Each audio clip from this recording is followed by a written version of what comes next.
Oh, man. I bet I didn't change it from Overwatch, did I? Nope.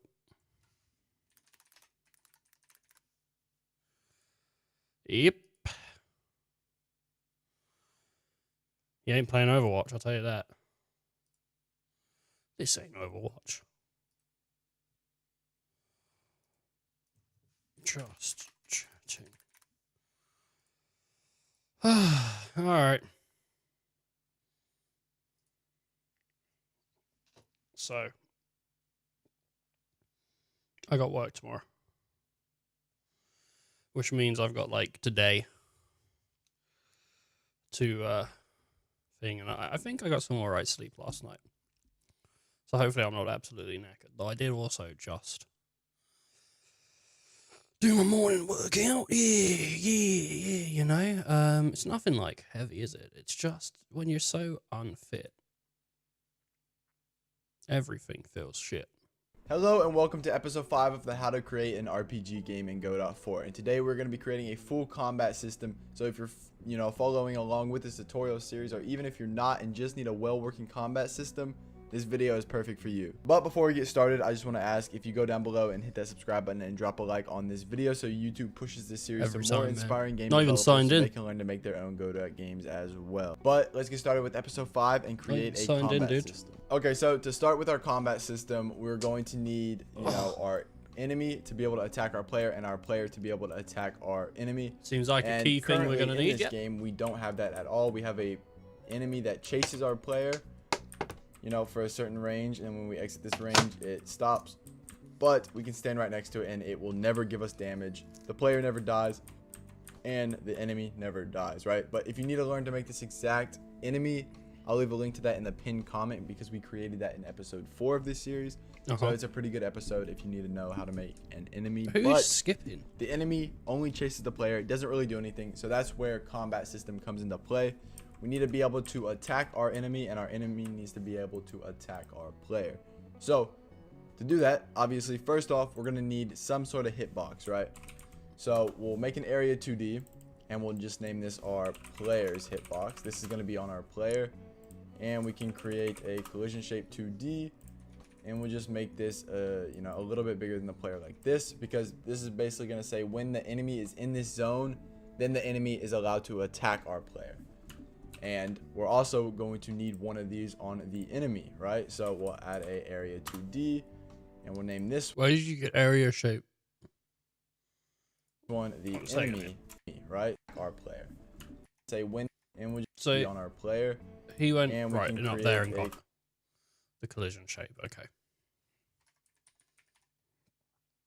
It's you'd think I'd learn by now, wouldn't you? Collision shape 2D, and we'll just make this a little bit bigger than the player, like this, because this is basically going to say when the enemy is in this zone, then the enemy is allowed to attack our player. And we're also going to need one of these on the enemy, right? So we'll add a area 2D, and we'll name this one the enemy hitbox, right? And same thing, add a collision shape, and then we will make this a little bit bigger than our enemy. And we already got that. Probably about, like this, right? So whenever this collision shape is overlapping with this collision shape, then it's going to say, okay, now we're... I've got 2 collision shapes. Oh, no, because he's looking at player. Oh, okay. So I need, whatever this is. Another area 2D. Area 2D. Alright. So. Enemy.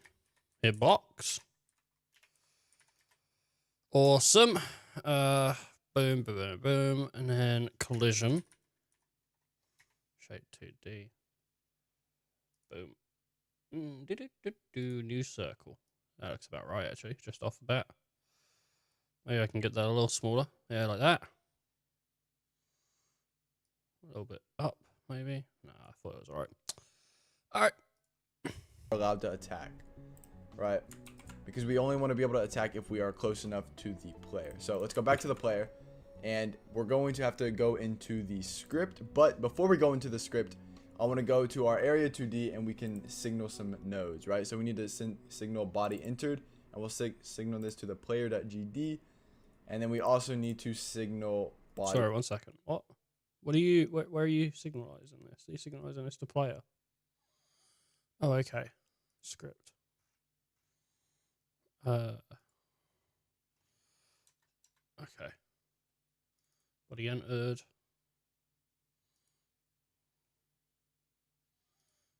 Exited, and we'll signal this to the player script as well. And we'll move these up a little bit. We also are going to need a bit of variables, right? So we'll add some variables. We're gonna need a variable for our enemy, like if our enemy is in the range to attack, so we'll just name it like enemy in attack, you know, range or something like that, right? So if enemy is in attack range, and obviously when we start the game, it's going to be equal to false, and then var enemy, like we need like an attack cooldown, right? Because we don't want to just spam attack, right? We want to have a couple milliseconds of cooldown or something, or maybe a couple seconds of cooldown, right? So then we have our health, which is going to be equal to 100 to keep it simple, and we'll also have a variable to know if our player is alive or not. So our player is alive when we start the game, so we'll equal that to true, right? Now down here, when something enters the player's hitbox, we want to check to make sure it's the enemy. So to do that, we'll go if body, which is whatever body enters the area. We'll do if body has method. All right, what did he actually call this? I just put is player alive, but what did he put? He just put player alive. Yeah, maybe simpler is better in that situation. You know, my arm still hurts a little bit, but it's feeling a little bit better. Our player is alive. Hopefully next week I won't be complaining at all. True. Right. To pain people now, can't feel here, except from me. When something enters the player's hitbox, we want to check to make sure it's the enemy. So to do that, we'll go if body, which is whatever body enters the area. We'll do if body has method, and then we'll check if it is the enemy. And then if it is, then we'll say enemy in attack range is going to be equal to true, because now the enemy is in that area, right? And then we can go down enemy here and basically same thing, but if the equals true body that exits the area, if the body that exits has the method enemy, then we're no longer in the attack range, so we don't want to be able to. One sec. Why identify enemy in attack range. Ooh. Because I did it with a little extra. Boop. Like that. That's what I did. I wrote it differently. I did it is because in and attack are separate words. And that's what I did. So we're just gonna pop this here, and we're gonna change this to false, I believe. Otherwise, what are we doing? Flash. I think I've done flash multiple times in the past couple days. Anymore, and we also want to create a function for enemy attack. So this is how we will deal with the attack, and for now we'll just pass. And one more. One sec. I need to do that. I kind of like zoned out. Func enemy attack.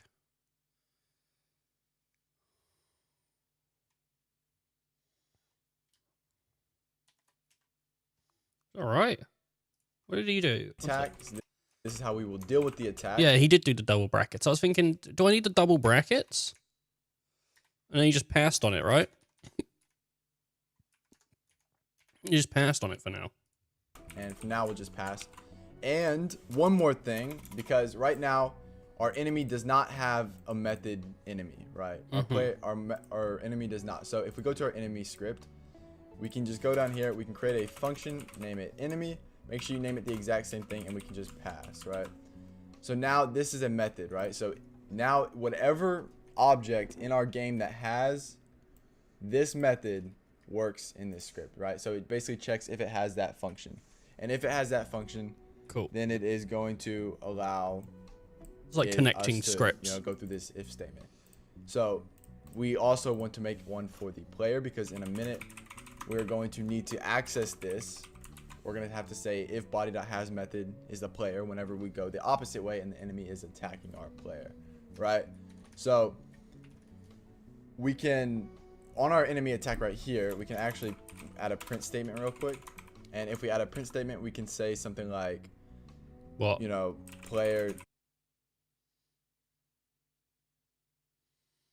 I don't what? What? What's wrong? Function player has the same name as previous declared variable.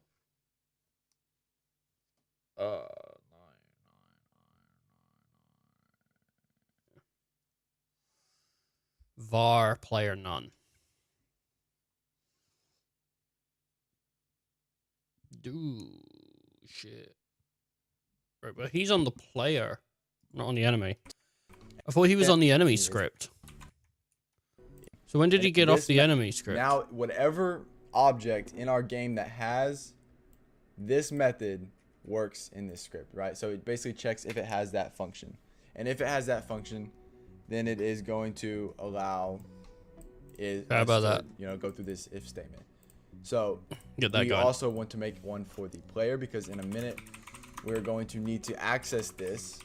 We're going to have to say if body.has It is what the enemy did. we go the opposite way and the enemy is I don't know if it's a attacking func our though, it's a player, var, right? right? Yeah, it's So- a variable. We can, on our enemy attack right here, we can actually add a print statement real quick. And if we add a print statement, we can say something like, player took damage or something, right? Because this will allow the player to take damage. And if we go to our world and we get close, you can see we actually do not call that function anywhere, do we? No. Okay, so we do not call Yeah, it doesn't come up this on the function anywhere. We have to go and we have to thing.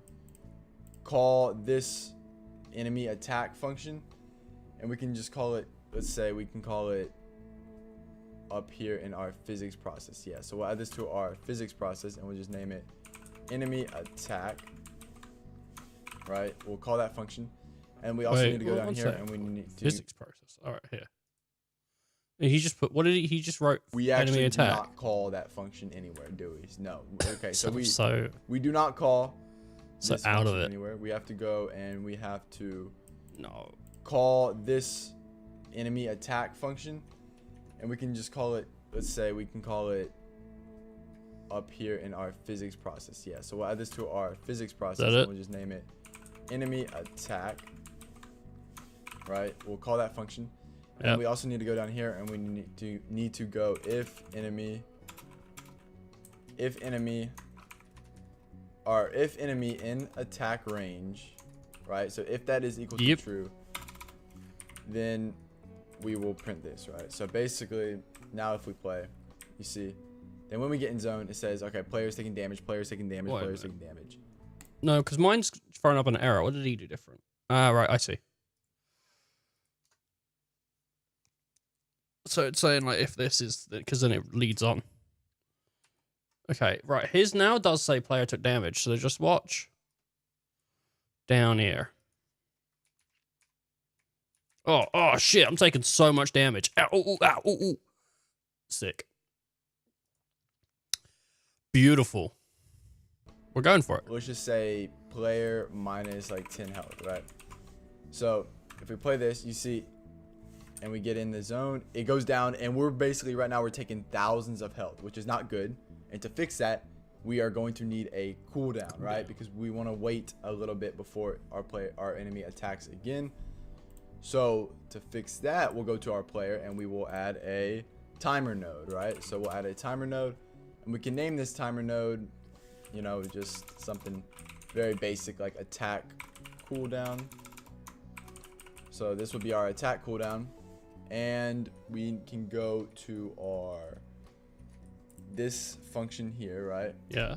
In our enemy attack, and we're actually going to change this up a little bit. So we made a variable up here, which is our attack cooldown, and we're about to use that. So we'll basically say if enemy in attack range, and enemy attack cooldown equals true, right? So if both of those are true, then we want our health, we want the health of our player to equal health minus 20, right? So we'll just minus 20 for every single health, or for every damage or every hit we take, right? So boom, and then we need to say after, that's right after we attack. So as soon as our enemy attacks our player, then we need to set our enemy attack cooldown to equal to false, so we can't attack instantly after. And then are going to call our timer node, which is called attack cooldown. So that's the timer node, and we'll just do start, right? And then we need to set a, we can leave that. No, actually, let's just print. And then we'll just print our health statement, right? So now let's see what we need. So we need our timeout. So if we go to our timer and we go up to node and we signal a timeout, we signal this to our player script. Wait, node signals timer timeout. So where's he timing out? Right. So he's doing that in like a separate little thing. I guess player, yeah. Functional attack. Yep. And then now we have a timeout function, and in this timeout function we can keep it simple and say, yeah, keep it simple. Enemy attack cooldown equals to true. So basically, as soon as we start the timer, it's going to start the timer. As soon as the timer goes off, then it's going to set the attack cooldown to true again. I love it when so they keep it simple, again, so our enemy can because I'm not big brain again, right? And then we can also go into our, we need to go, okay, so no, this looks good, right? But we also need to go into our physics process up here, way up here, and we'll basically just do something like if health is greater than or equal to 0, or is less than or equal to 0, then player alive equals false. And then like, so right here, if you want to add an in screen, this is where you would like add in screen or whatever, right? So this is where you would add your in screen. This is where you would add like your respawn screen, or go back to menu, or you know, whatever you need to do, or go back to like respawn or whatever. Go back whatever to like it is, right? So this is 2012. This is where you call that, because this is where the player ends up dying, right there. And then we'll just you've returned to 2012. 0, just to make sure we are funny 0 and not like negative. Oh, right. I got these rums from a colleague. Player has been. One second here. This is important. I got these rums from a colleague. Right? There's like a, hey, thanks for, working and stuff. And this is interesting. Listen to this.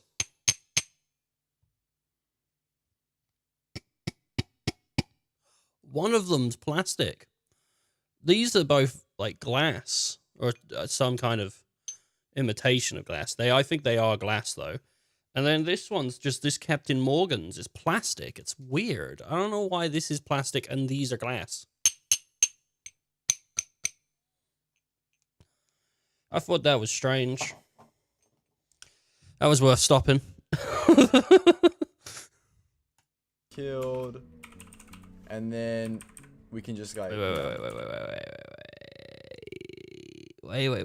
If, and then I need to catch up. So health equals 0. Print.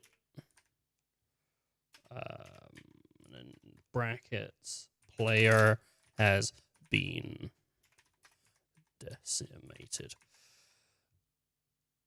Yeah, nice. He put killed. simple statement. I've changed it a little bit. Free, which is obviously not something you want to do for a player. That would never be good. You would either want to, go to an in screen or something like that. You would never want to self queue, because it kind of basically just deletes the player. So now our enemy can attack our player, right? If we go to our timer though, what is self queue? We can queue? change up our seconds. So how long do you want the cooldown to be? Do you want the player, or do you want the enemy to be able to attack every half second? No. Which that's what we'll set it, and we can always change this. So we'll do like 0.5. And then if we go to our world, you can see. I don't know. that it prints 80, 60, 40, 20, and player has been. Well, his player just disappeared. No, I want to know if mine will do it. 80, 60, 40, 20. I'm dead. Oh, player has been decimated. And we're running on Vulcan. Oh, yum. Killed, right? So that all works very, very well. And, you know, if we take damage. Not about very, very like well. And it looks good, right? So I just want to mention one thing before. If you're asking about respawning, I'm going to be uploading a video very, very soon about respawning. It's going to come out. I want to know what about In a respawning. video, it should be like episode 8. It's going to be about a health bar, and respawning is going to be in that video. So if you are asking about that, That is episode 8. He's not wrong. You go and check out that video. It will for sure be linked in the playlist, which is for this series, the action RPG series for Godot 4. It's going to be in there. It's going to be episode 8. So if you want to check that out, It's just RPG. that is how you would create respawning for your I didn't even want to make an action game, by the way. I thought this was going to be a... now we're going to need like when I looked at a the... global script, right? So if we go here and we... When I originally looked at the... What do you call it? I look tired, don't I? Always. When I originally looked at the screenshot, I thought, RPG, right? That's going to be turn-based. Because that's what I wanted to do originally, was make a turn-based. And figure out that menu system and everything. Which, you know, maybe we could do. I don't know. Everything's so hard. But yeah, I wanted to do... Because I do have something in mind that I would like to build one day. I have like a couple games in mind, but one of them is like, you know, like a dream game, which I don't want to talk about because then it's in the world and people can take it. Not because I think it's an alright idea. I mean, it's a game I want to play. It's not like a game like I'm sure other people want to play, but it's pretty involved. It would take quite a while. So whatever. But I don't know. It'd be cool to build a game. Calling it now. You're never gonna do it. Yep. Macaroni eating simulator. Fuck! Are you telling me someone's thought about this idea before I have? God damn it, Icy. How you doing, dude? You alright? But yeah, no, I want to build... So there is something that, like... Everything I want to build is really... It's weird because I have no memory. I'm bad at, like... doing story, right? You know, when it comes to people go like, oh, what's happening in the story or whatever, I go like, I don't know, because I'm not listening or something. But everything I want to do is sort of, I don't know about heavily writing involved, but it all has a story as like part of its driving force. Why would I do that? If I was ever going to build something, I should really just focus on making gameplay so that people like me can play it, you know, and not feel like left out. Oh, God. Hey, what are you going to do? You feel good? That feels good. That feels good to know that you feel good. I want to, you know, that's all I want to hear every day. Even if you don't feel good, I want you to tell me you feel good. Describe a 6-level RPG based on my custom instruction. Alright. On my custom instruction. A 6 level. So there's only 6 levels? Why would anyone want just 6 levels? ChatGPT. Bomb. Well, 6 stages. All right. Oh, joy. Oh, joy. Let's dive into the riveting world of... actually, it would be quite funny to make one off of the custom instruction, wouldn't it? Dive into the riveting world of the cum seed and whatever madness you've concocted. Here in your utterly mind-boggling RPG masterpiece titled The Cum Seed Chronicles, Quest for the Drito Domain. I feel like I'd have to change Doritos out to be some sort of generic brand or whatever, you know, like the triangle salt. Triangle salts. Triangle salts, man. I'd eat triangle salts.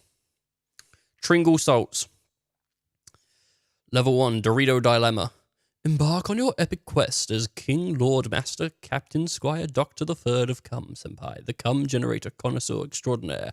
Your mission? To find the elusive cum seed and to craft the crunchiest Dorito ever known. Level 2, Flavor Fiasco. Navigate the treacherous flavor forest. With each tree holds a different Dorito flavor.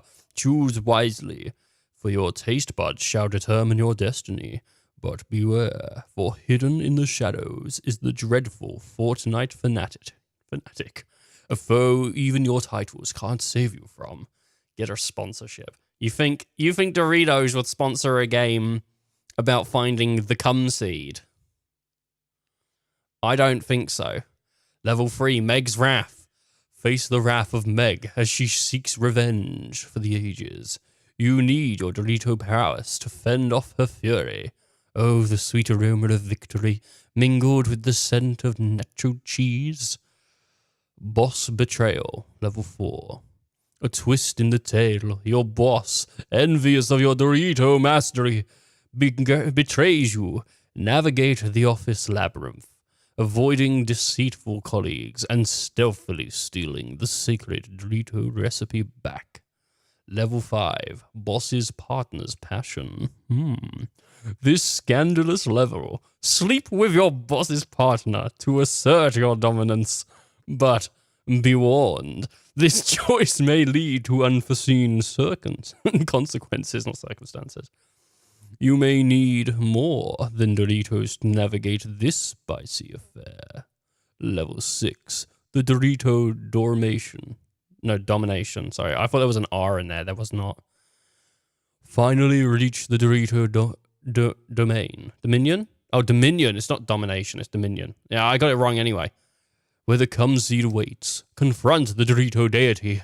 Offer the seed and ascend to the ultimate title, Supreme Dorito Deity. Revel in your triumph, for you are now the true master of Doritonia. There you go. A 6th level RPG Obsidian. No. Odyssey, that's it. Odyssey. That mirrors the chaotic odyssey of your instructions. Now, if you excuse me, I need to wash my metaphorical hands after this creative atrocity. Gonna get sued from every angle. Yeah, probably. It sounds like it, doesn't it? that guy just out of nowhere, like, whoa! File, new script, and we can just create. Sorry, what are we doing here? But now we're gonna need like a global script, right? So if we go here and we file, new script, and we can just create our global script .gd, and in here we can kind of first of all delete all this, and we can just make a simple variable for now. Right now we'll only have one variable, but throughout the series we're going to be going and adding more and more variables in here.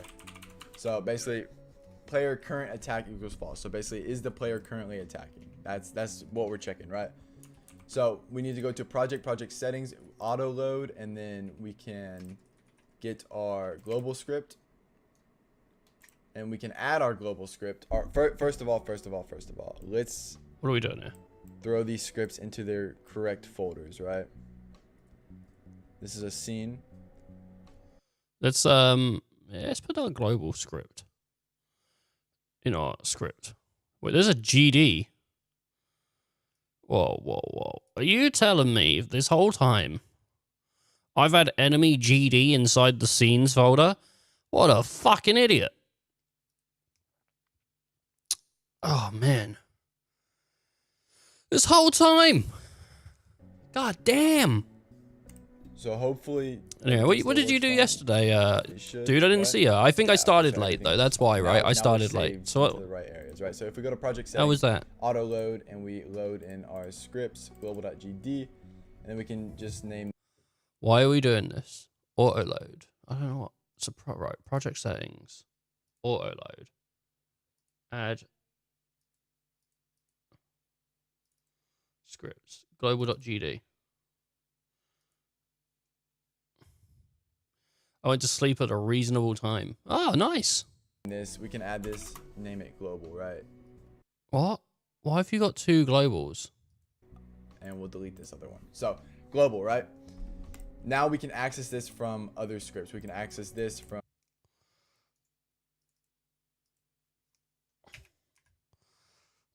All right. He just renamed it to. Why don't you just do that, dickhead? I'm sorry, DevWorm. I didn't mean to call you a dickhead. I don't want to get destroyed, dude. It's just the Britishness coming out. This guy, he's trying to teach me how to make a game for free on YouTube. And here I am. Whoa, 777 likes. I don't know if people can see that. That's ridiculous. God damn, dude hit the jackpot. From every script that we have. So let's also go to our enemy. And now in our enemy, we already have our collision Ruin script, it. right? So we will. I'm not signed in. We'll make some instances from our hitbox I'm here, not signed in, dude. and we'll do the same instances, body entered, and also Enemy hitbox. What are we doing? So he's on the enemy scripts. Enemy hitbox. our. And then he, body. all right, he added a node. Enemy body entered. On detection, enemy body hitbox entered. I don't have that. I wanna. Don't you know about the bird? Oh, everybody knows it. What?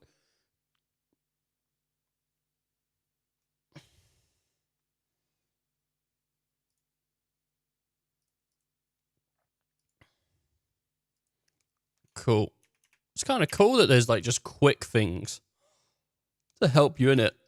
Exited, and we'll send these to the enemy.gd, so the enemy's main script. And then we also want to create a couple variables real quick in our enemy, like some basic stuff like health equals to 100, and then var, like check if our player is in our attack zone. Obviously when we start the game, that is going to be equal to false. And then now down here we can basically go on enemy hitbox body entered. We can check if body, which is basically the same exact thing that we did on the Go back. script. I'm still trying to work on something over here. He does like. I have to split up every word because my brain does it that way. Hey, group. All right. Well, that should equal false, right? Because. Start the game, that is going to be equal to false. Yeah. And then now down here we can basically go on enemy hitbox body entered. We can check if body, which is basically the same exact thing that we did on the player script. If body.has method, and we'll check if this is the player. If, because remember we added the function, the player function, and we just put a pass. That is why I can't remember that, we're honestly. going to check to make sure that's the player, and then we'll do zone equals to true, and kind of the same exact thing for when the I don't think. Sorry about yesterday. Maybe we should not talk about stuff that gets you cancelled. Maybe not. Oh, no, I had fun. That is one of the reasons, though. I was like, man, I can't talk to people online. I just get carried away. I get super carried away. Dude, I think it was within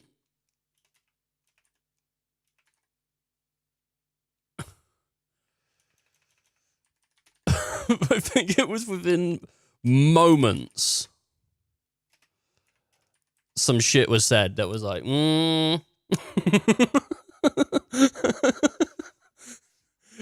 It took like seconds. It took me. I did say at some point though, maybe we should back off. I enjoyed it. I didn't leave like because to be clear, like maybe it looked that way, but I did leave to go get my sister. Like that is what I did. You know, it was alright actually. I left and I mean, me and Gru were just playing Overwatch and we was on like voice chat. But we went and got some sausage rolls. They were pretty good. I wanted to go, like, so there's a place here in the UK called Greg's. People talk about it all the time. And they do fucking good sausage rolls. That's why people talk about them. But there's none that were, like, close to me. So I couldn't go there. I had to go to, like, a different place to get a sausage roll. So that's upsetting, I guess, a little bit. But I still had a pretty good sausage roll. Bad boys, what are you going to do? When we get cancelled? Cry. I mean, I guess the only thing that would happen is my channel. Like, my channel would go. That's it. That's the only thing that would happen. Not going to happen to you. There's no kickback for anyone other than me. Oh, man. I am thinking maybe I'll do Jackbox. Maybe one day we'll do a Jackbox like thing. But I don't know if I can trust people. It's the thing. I would never put it up as Jackbox. I would never ever put it up on Twitch as like I would always put it under just chatting or something like that. You know, because you have to. If you put it up as what it is, people will come in specifically to say things to get your channel canned.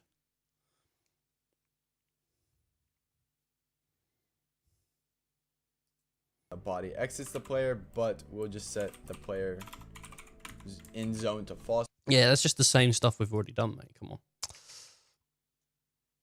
Come on. If my channel gets cancelled, I'm just gonna go full-time dev. I've discovered I can dev. I can dev with the best of them.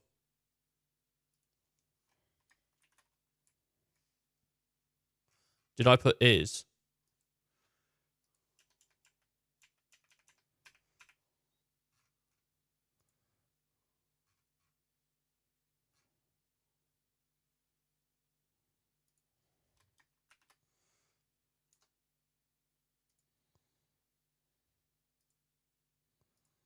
What's wrong here? Oh, I put 1T. Attack. But it isn't attack, it's attack. One little like thing to stab your foot with. Because it will no longer be in the zone. No, I've always enjoyed chatting to people. It's going to be deal with damage. This is going to deal with any damage that our enemy takes. The thing with like chatting with people on the stream is so I'm pausing and unpausing because I'm just thinking through. You just don't know what other people are going to say. It's one of the reasons I've never had other people on the stream. Like, I've never had friends on the stream. Because the way that I'll talk to you, Gru, like, when we were talking yesterday, it's the same way I'll talk to any of my other friends, you know? You put me in a voice chat with someone, and it's kind of like reduced limits, you know? Less holding back. That's why I don't... That's why I don't stream with other people. I can't trust myself. I'll laugh at, like, anything. It sounds like we said some really... I don't think we actually said anything, like, super that bad. I don't think it was anything that bad, really. A little more spicy, maybe. Maybe a little more spicy. But nothing. I don't think it was anything actually that bad. We'll find out. We'll find out in a couple weeks if the channel is still live or not, eh? Attack zone and global dot player current attack is equal to true, right? So this is our global variable that we just created in the global script. Then we'll do health equals I don't know where I got health minus God, 20 because our player will be able to deal 20 damage to our player. And then we'll just print like something like slime health equals and then our health, right? And that we can also say like if health is less than or equal to. Why? So what is he actually doing here? So because he's trying to deal damage, right? I think, or he's trying to. Is he? Yeah. So if the player is in the attack zone, and global.player current attack equals true, health equals health minus 20. So this is saying if the player attacks the enemy, it'll take damage.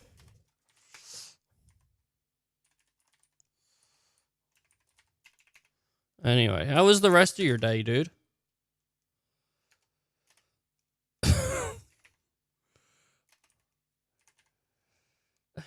It must be super early for you now. We were playing yesterday at 6. It must be like, what, 3, 4 in the morning for you? Why aren't you asleep? You're good, I went to sleep. Yeah, why aren't you asleep? It's super late for Icy. It's super early for you.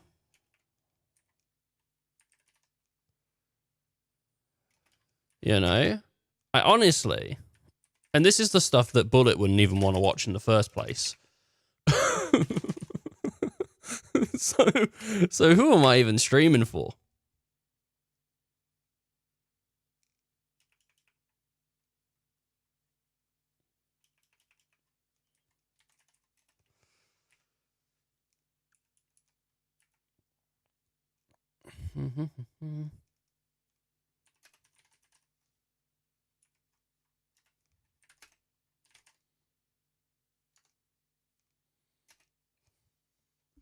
Woke up like 7 hours ago. Ooh. 0. I knew it was going to be If it is 0. less than or equal to 0, then we can just self queue free, because then basically at that point the slime would be, you know, considered dead, right? So boom, and then we need to call this function in our physics process up here. So we'll just, this is our, Is that what it is? Self queue no, free? yeah, this is our, Is that what he said? Oh, it's underscore. Self dot queue underscore free. Like that. No. We want that, and then we need that. And also, that's a semicolon. We don't want that. We want just a colon. Is it a colon? And then semicolon's the... I think. boom, and then we need to call this function in our physics process up here. So we'll just, this is our, no, okay, yeah, this is our enemy. Okay, so we'll do player, or I'm reading these variables up here, so I'm lost. So we'll call deal with damage function, right? So we'll deal that. So because we always want to be dealing with damage no matter what. We always want to be making sure that the player's not attacking our enemy or something like that, right? So boom. So now if we play, let's see what happens. Wait, what did you just wrote deal with damage and then said boom. Nothing's really gonna happen because we have no way to attack our player, but logically through this code our enemy should be able to deal with damage, right? So now we have like the code for our enemy, but we need to make like some stuff in our player to tell our enemy that it's like making a cake and not filling it up. First of all, I want to go to project. I want to go to project. No, I meant like a donut. Input map, and create a brand new input, which is going to be called attack, and we'll just make this the button E, right? So E is going to be for attack. And how did you one second, dear bud. How did you get it to be E? Did you add E for physical? E physical. Right, okay, beautiful. So what now if I like, so E is going to be for attack. And then so how do I write this then? To our player. In our player script, I'm going to make one more variable up here, and we'll just name this var attack IP, which is going to be like in progress. That will stand for in progress. So if attack is in progress, obviously when we start the game, it's going to be equal to I love doing false. In progress. But so if we go right here, right? So this is all of our animations. So this is going to be for our animations because we need to play an attack animation. So for example, right here in our, you know, else if down, we have our current direction down, play animation, velocity, and it, you know, kind of just deals with our movement. But we need to kind of change this up a little bit, right? Because we need to have our if movement is equal to 1, and this is actually going to be done down here because this is our play animation, right? So during our play animation, if direction is equal to right, and then it's going to check if, you know, it's going to flip if it has to, and then if movement is equal to 1, play animation side. But remember, now we have a new animation. So now we have a new animation, and we have to be able to play a, you know, a kind of like a an attack animation, right? So we'll come down here and basically else if movement is equal to 0. So basically this means if we have no movement, then we want to say if attack in progress. Wait, what? Else if? Ow. Fucking hurt to raise my arm again. Awesome. So else if, which one are you changing? If attack in progress, yeah. If attack in progress is equal to false, so we also want to check if attack in progress is equal to false, and then we'll play our idle animation. So we only want to play our idle animation if we have no attack in progress, that's all of them. right? Because if we do have an attack in progress, we do not want to play our idle animation. We want to be playing our attack animation. So we'll just do that to all of these zones, right? And if you want to learn to make this exact player that we created here, then again, there is a tutorial for that on this channel. It will be linked in the playlist that will be in the pinned comment and in the description. So make sure you watch all these episodes if you want to, you know exactly what's going on all throughout the way. Look at that. But I figured out how to fix that. for animation, obviously, All by myself. we there. have still a little bit of an issue, right? No, I didn't. Because 1 second here. we Shut still- up. What's that? Why is this now? What's going on? Assignment is not allowed inside an expression. Oh. Like that? Is that it? No. Assignment. Assignment? What do you mean assignment?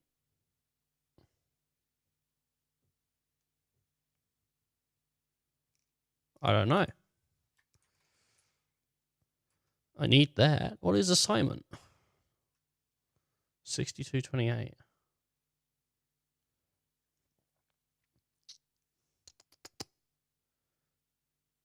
I don't know what it means. What's different from his? Equal? Okay. Because it wasn't equal to false. It was just if it equals false. It's not if it's equal to false, right? Is that what's wrong there? And then I need to add these back. All right, we got it. Look at that. So smart. Fart on my face and call me delicious. Yep. never ever call our attack animation, right? So Why not? we are going to go down here to the bottom, and we are going Hello, to delicious. create a new function, and we'll name this our attack function, right?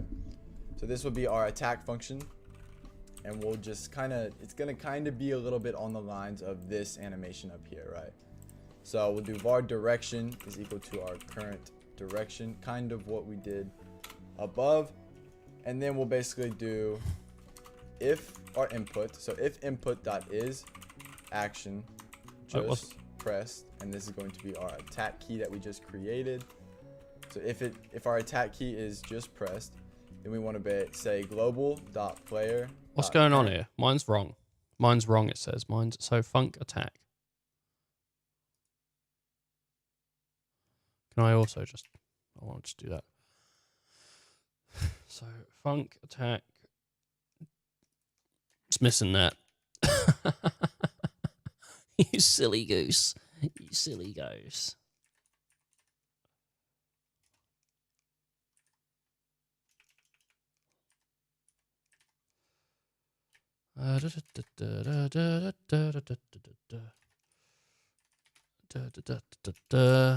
Fixing everything.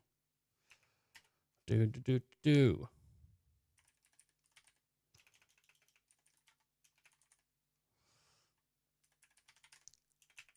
Who wants to hire me for their game company? It'll only take me 7 hours to figure out one little attack tiny equal thing to that should true, take someone which is our 2 global minutes. function. So now our enemy knows that we click the attack button, right? And now everything. If I below could this get is like an going to kind of apprenticeship, be just I think I'd for want to do it. animation, right? So that's all you need. I'd love to learn how So to if we were actually play do stuff right properly. now, our enemy would No one would hire me. take damage. But let's just go through and add the animations. Extended identical block if. I know what the wrong is here. How about that? Yeah. Yeah, dude. Eat my thing. And then we're doing attack IP. Equals true. Beautiful. Because it's going to be I have to pause a him little constantly. bit of code, right? Because I'm just So lost. let's say basically if direction is equal to right, which, you know, we declare up top. Obviously, if you just say this in your game, this is not going to work because this is a variable that we created, and this is also the variable that's stored in the current direction up here, right?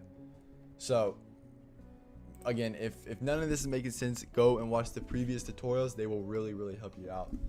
So if direction is equal to right, then we want to call our animated sprite to D, and we'll just say like flip H. So flip horizontal is equal to false because that means we want the player to be the way the art was created. If that makes sense. I'll explain it here in just a second. But I understand what you're saying. Our side. He's saying right? that and then we want it to look right. Our deal damage, like our it deal would- attack timer, yeah. which is going to be kind of like our, which we haven't really created yet, right? We need to create that. We need to create some type of timer that allows us to not just like spam the attack button, if that makes sense, right? Because we do not want to just be able to spam the attack. 1 second, bud. Player animate sprites. Inspector. Front attack, side attack. So yeah, no, side attack is what it is for me. Ow. Awesome. Button. So what we'll do, I'm trying not to snack at the moment.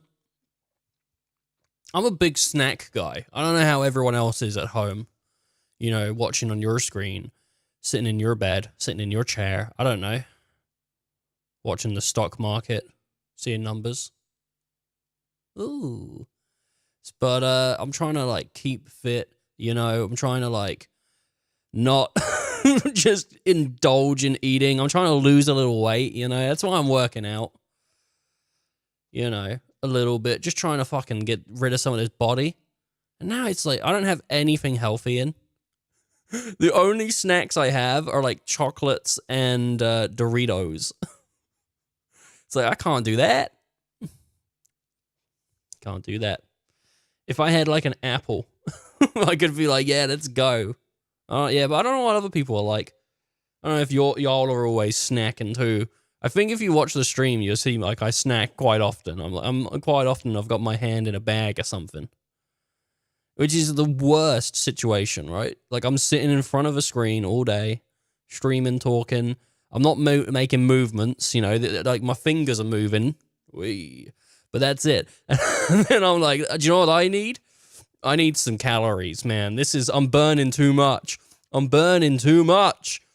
I got a Snickers bar in my pocket if you want. Been there for like 12 hours. Why are you keeping it in your pocket? Dude, that thing gonna be like, well, actually, I don't know. Maybe it's cold over there, but I don't know. Is that a Snickers bar in your pocket, or you were just happy to see me? Like, well, actually, it's a Snickers. Oh, okay. Whoops.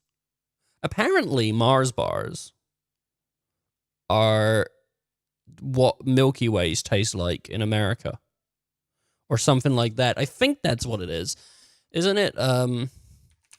Are Mars bars Milky Ways in America? I don't know if you guys get America, like Milky Ways. What is it? What is it? Isn't it something like there's a difference between US Mars bars and UK Mars bars? Something like this also. So the UK bar has a melted milk taste when the American one has more of a chocolate flavor. The melted milk taste, I feel like it's something like that. This is what I heard. Well, according to the Mars website, the British Mars bar and the US Milky Way are actually both made by the same company. Well, yeah. See, yeah, that's what your Milky Way looks like. Your Milky Way, I think, I don't know if that's true. But we have a thing, UK Milky Way. Here we go. The Milky Way in the UK is so good. God, so good. Look at that thing. Is that right? No, that looks about the same. I don't know. Because Mars bar has caramel in it. Well, that's US, UK. Oh, there you go. Yeah, that's like a US one. That's a UK one. They're so good. Milky Ways are so good. The crispy roll. Ooh. Ooh. Look at those. What is this red one? What is that? Strawberry? Strawberry. Yeah. All right. Anyway, back to the tutorial. Our player will add a brand new timer, and we will name this one our deal attack timer. And then if we go back to our script, we can finish up our script, and now we can do deal attack timer dot start, right? And then that's all we need. So now we do if direction is equal to left, and then it would kind of be the exact same thing, but obviously for left, actually left is going to be basically the same except the flip H, right? Because then we wait. So no, yeah, flip H would need to be equal to true, because now we need to flip the art the other way, so we're facing the left, right? And then basically if direction is equal to down, if direction is equal to down, we want to animated sprite 2D dot play, and then we'll play our front attack. And then we'll also call the deal damage timer dot start, right? And then we can Get rid of the flip. All of this here, and instead of it being down, we are going to make this up. And front attack, we will change this to our back attack animation, right? So, boom, that all looks good, right? So now we need to add the timeout for our deal attack. 1 second here, man. 1 second here. So this needs to be front. This needs to be back. Awesome. Every time I think about exercising, I wash my mouth out with chocolate. You wash your mouth out with chocolate. God damn. Man, I should do a push-up. Like that. I don't know. It was like putting a chocolate bar in there and snapping it. I don't know what the fuck that is. Dude, I got a fucking bag full of snacks from Christmas. Ugh. I got like a whole bag just full of snacks because of Christmas. Look at that. Birthday Kit Kat. Pretty cool. I got like a load of Reese's. Like so much Reese's. Apparently in America, I don't know what this is, right? But I've heard multiple people say this. Tootsie Rolls are like the bad Halloween candy. We don't get them over here. I fucking love Tootsie Rolls. They're so good. I don't know who is telling people they're bad. They're great. Yeah, I got so much in here. What is this? Bag of buttons. That can sit over there. I actually haven't dipped into that bag too much. Though what I have been dipping into, I got this tin of Lenore. My mum got this tin, and she was like,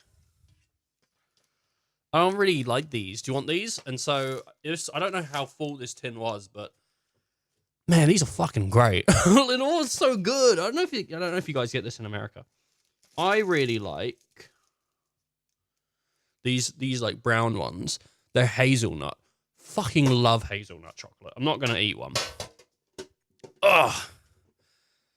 No, I want candy. I don't know about that. I love Tootsie Rolls. At least you like Tootsie Rolls, Gru, because I tell you what, I think they're sick. I love them. I love Tootsie Rolls. But you have to pay extra money to get them here, because it's all imported.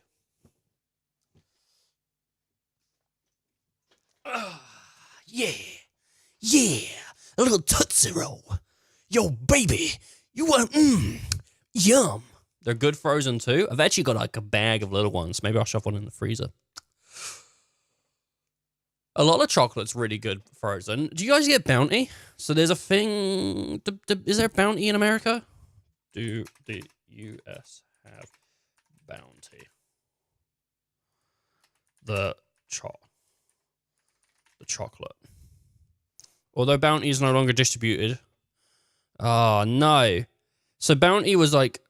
I mean, you might already know what this is, but it was a chocolate bar with, like, coconut stuff in it. Those are so good frozen.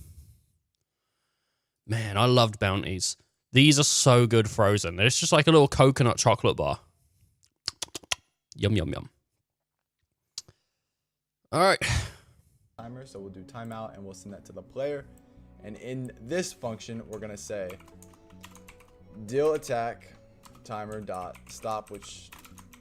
you don't really need, but that's just so we don't keep, you know, making a cycle and keep replaying it over and over and over. So actually you do need that. But global.player dot, you know, current attack, which is our global. Did I spell global? I did spell global wrong. That's why it wasn't coming up. So this is getting into our global script again. Global attack equals false. So now we want to change it to false. So now our enemy knows that we're no longer attacking, right? And this should all look good. So our attack here, we kind of got to play around with the time. Cool. Right? So we're going to have to play around. We'll say like wait. Yeah, we have bounty hunters. Would start. We lead the world in prisons per capita. Yeah, it's sad, isn't it? How sad is that? You remember that time that Dog the Bounty Hunter's wife died? Remember that time his like wife died and then he got remarried 2 years later? How old is he? He's 70. How old is she? She's I don't know, age. How old is Dog's wife? Wait. She died at 51? And he was like 20 years older than her. Oh my God, wait. That's crazy. What did...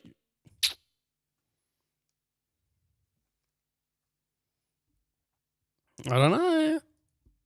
With like 0.5 and we can remember that time that guy got married? Man.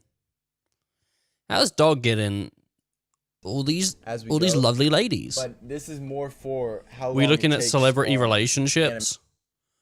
Don't you dare bring up Leo. Don't you bring up Leo. Hey, you leave Leo alone. He's a gem. He's a sweetheart, okay? Yeah, he has a small dating bracket range, okay? But it's fine. You leave Leo alone. Something, Jerry Seinfeld. Why? What's Jerry Seinfeld? Jerry Judy. Who's Jerry Judy? Ah, he's like a American football guy. All right. Man. All right, Jerry Seinfeld.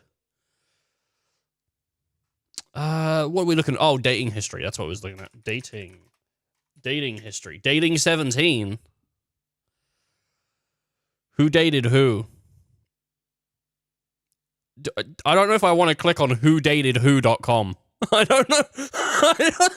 I don't know if that's a website I want to be subscribing to. Who dated who? All of Jerry's girlfriends from Seinfeld. Jerry Seinfeld dated a 17-year-old when he was 38. Eh.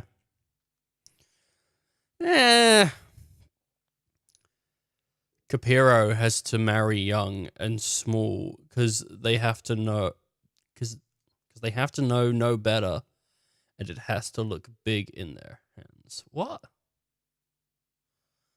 Right, what? Who's Capiro? Who's Capiro?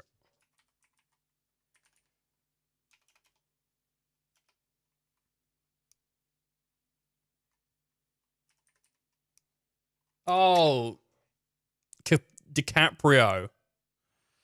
I understood what he was saying. I just, does that work? Five tips on to get a bigger dick. He's only 49. Okay. What did he look like in his 20s? God damn, he looks so young. That's not his 20s. No way. There you go. That's through the years. DiCaprio through the years. Yeah, give me on there. Reject them all. 1989. Look at how young this kid is. He's on the phone. Yeah, I'm going to marry someone who's 14.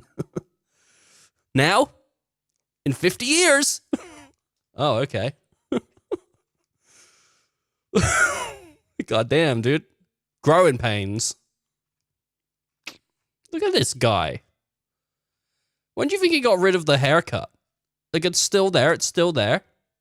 Oh, he's a little bit angry now. I'm a little bit angry now. Total Eclipse. Juliet. Wait, Romeo and Juliet was 1996. Oh, I was born in 97. There we are. Kate Winslet. Titanic. He slowly morphs into Ricky Gervais. I don't know, man. Ricky Gervais, he's cool. I like Ricky. Ricky can take some really unattractive shots. God. I like, God, wait. So 2005, he's growing into that sort of adult face. And here we go. Oh, he looks all right, 2006. If I had to date either 2006 or 2005 Leo, I'd go with 2006. Oh. Here we go. We're going. Yeah, I like it when he smiles. He looks all right. I'm American. Just in case you didn't know, I'm American. Do you know what film is really good with Leo? What is it? Catch Me If You Can. That's a great film. Hate to break it to you, but you're too old. Whoa, he's next to Maguire. Whoa, for the Gate Gatsby. The Gate Gatsby. He just goes around and puts gates on people's houses. Come back here, Gate Gatsby, I haven't paid you. Fuck you. He thinks he's doing everyone, like, over bad, but everyone's like, we love gates. Whoa. Let's skip over that photo. What's this? 2019. That's a great film. Once Upon a Time in Hollywood's great. So was fucking, what's that other one? Oh, the one with Margot Robbie and she had her thing out.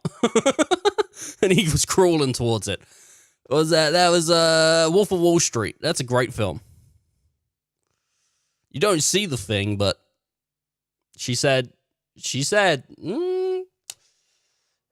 God damn.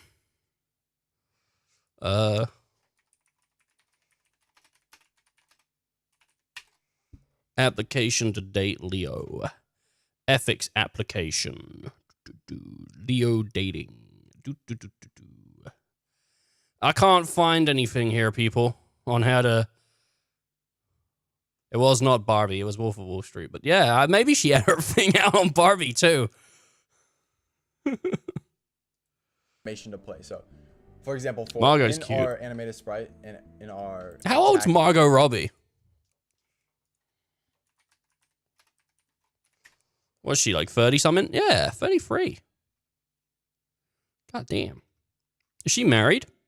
Oh, she is married to this Tom Ackley guy. Damn. She was on what? Neighbours? That's where she started, right? Something like that. Neighbours. Classic Australian show. Are we looking at movies? Gosling is 40 or something. I think he's 40. He's 43. All right. Take guesses, people. How old do you think Vin Diesel is? How old's Emma Stone? I love Emma Stone. 35? I'd marry Emma Stone. 55. You reckon 55? God damn. How old's Emma Watson? 33. Same as Margot. Man. All right, let's have a look then. Vin Diesel. 56. You were real close. You were close, dude.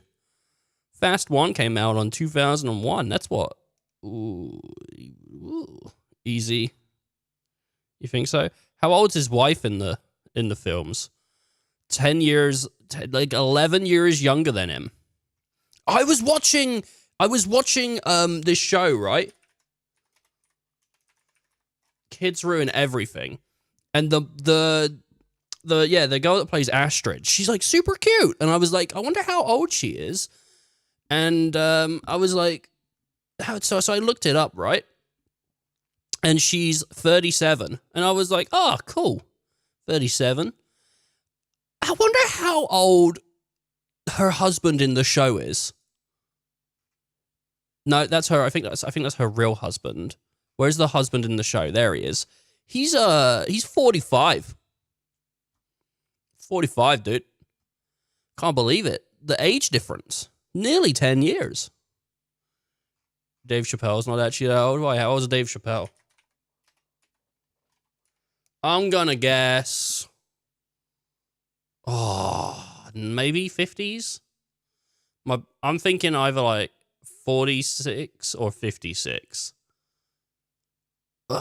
46? Oh, fuck, he's 50. He looks like he doesn't want to be there. That's the smile of like someone's just told him like, man, your comedy really makes me laugh ever since my daughter died. Good. Unfunny business. Dave Chappelle and Ricky Gervais sink to new depths. Shut up.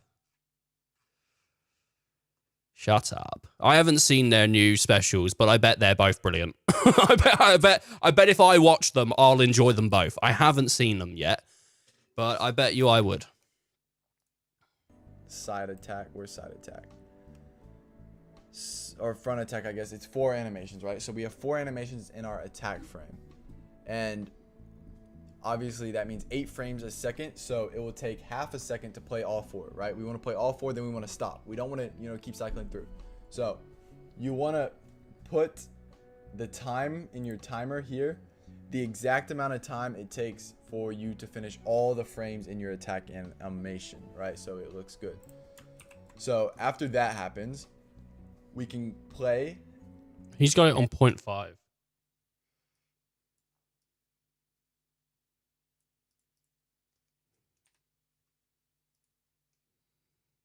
Is that right? And we can see what happens. So, do we have an attack animation? We don't have an attack animation. Nah, because I don't think we're picking up E as an input. So did we? I don't think we. Yeah, we. Okay, so that's completely on me. We never even call the attack animation, right? So we need to go up to our physics process, and we need to call the attack animation. Now, let's see. So now that looks good, right? So okay, so maybe now then. You think that'll work? Call here, and then we. Yeah. Okay. So now if we were to play. No, mine ain't working. Do we now have an attack animation? I don't get how he doesn't know. As you can see, yeah. So now we. Wait, he got his? I didn't get mine. How are you getting yours? I'm not getting mine. This isn't fair. Debugger. What? Where's the error? It says there's like 528 errors out of nowhere. What's this? Attack input doesn't exist. Did you mean attack? Did I do it? Did I do I did it again. I did it a goddamn again.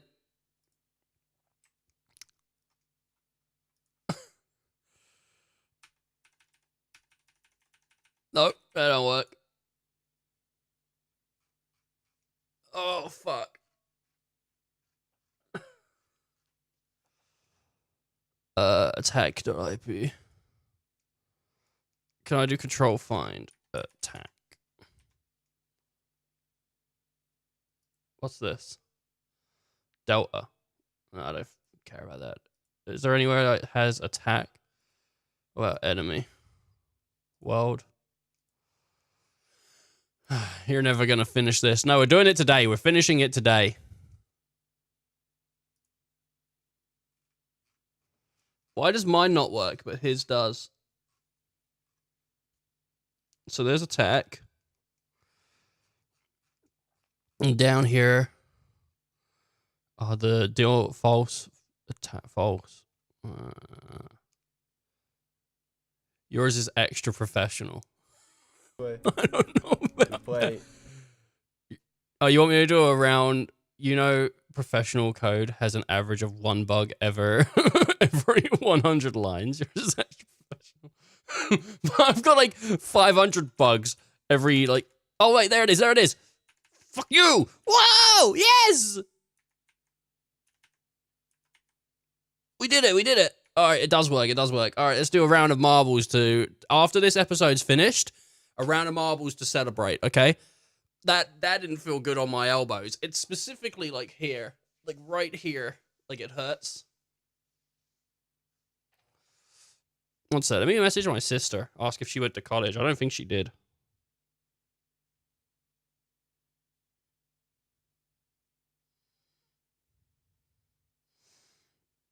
If she did, she needs to get burger buns for dinner.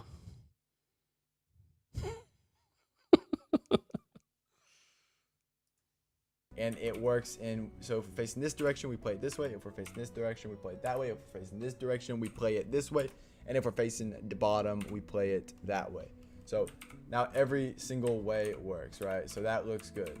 So that is nice. So now we kind of like, if you see, if we play, the enemy instantly dies. It takes like 100 damage instantly, which is not good, right? Because we want to be able to hit it. It takes 20 damage, then we hit it again. It takes 20 more damage, then we hit it again, and it takes 20 more damage. So basically now we need to add like a take damage cooldown on our enemy. So if we go to our enemy and we can add another timer, or we can, we don't even have a timer on our enemy, but we can add a timer to our enemy, and we can just name this our take damage cooldown, right? Take damage cooldown timer. So that's kind of what that is, and we'll set it to like 0.5 seconds as well. And then in our enemy.gd, so yeah, we're in our enemy.gd. In our enemy.gd, we want to create one more variable, and we'll name this var can take damage equals to true, because when we start the game, we want to be able to take damage. And then we'll say on this timeout, so when our take damage cooldown timer times out, then how many games have you coded, Icy? I just want to know, man. How many games have you coded? And if it's more than one, you win. I've coded a couple games actually. I never finished them. I just never finished them. I have a couple games on Unity, but I just didn't finish them.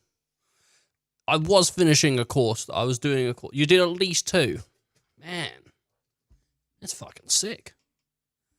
Does Game Shark count? No! No! No, I don't think so. Hey, if you want to count it, you want to count it. Go on, just go ahead. How many games have you modified? We want to say can take damage is equal to true. And then God, we let me need get to this go to our deal with damage out of my way. And we'll basically say, so right inside this if statement, we want to say if can I put duck damage is equal to true. Then we want to go into I need this funk. On. Take damage. Cool down. I should have just done. I should have done it the easy way. Why did I do it this way? I didn't realize what I was doing until I read it.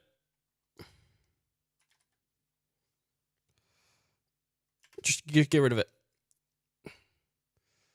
Node. Timeout. Boom.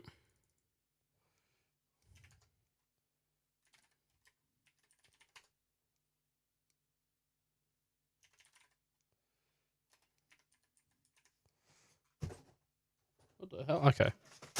Oh. Just a bunch of shit just fell off my shelf. I should probably pick that up because the Wii U and no, the Wii U is still on. Fuck! I better get that before that falls.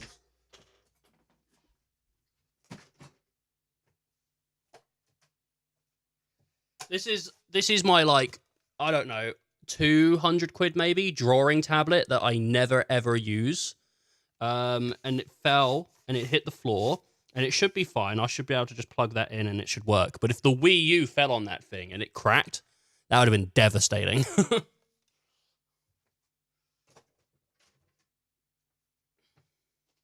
Also, I got up with such velocity, I pulled out the headphone cable.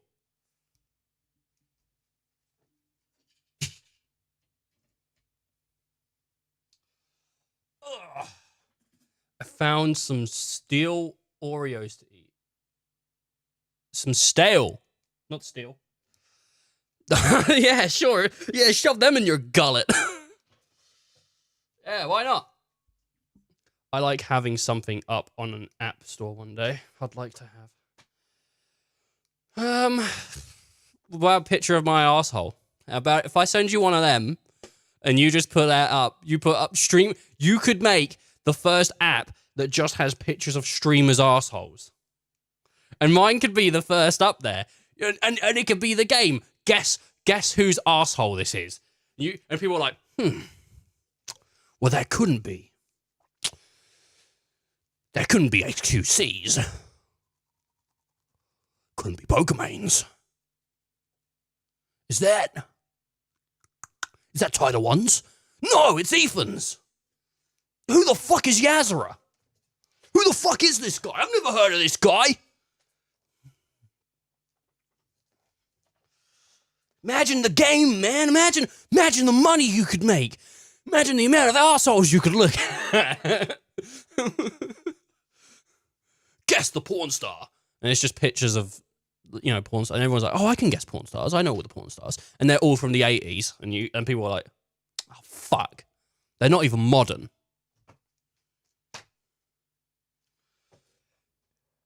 Change topic. Oh, sorry.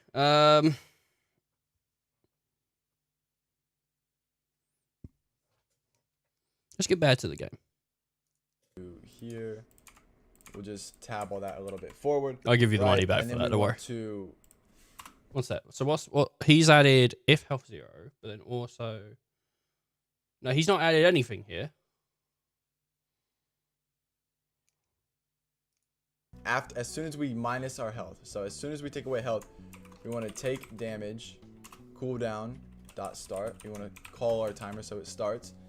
And then we want to say can take damage is equal to false. So now, if we are to play the game, as you can see, our player can take damage, as you can see, and then our player can also deal damage, right? Our player was killed, but our Sim health then goes down to 80. And if we play again and we hit it, as you can see, yeah, so now our Slime House is at 40, so one more hit, but our slime hit our player. Why is mine not working? What did I do wrong? I missed something, right?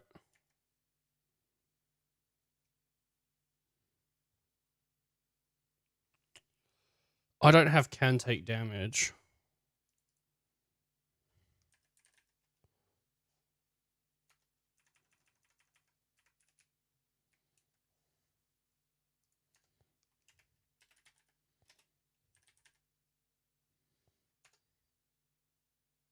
Can.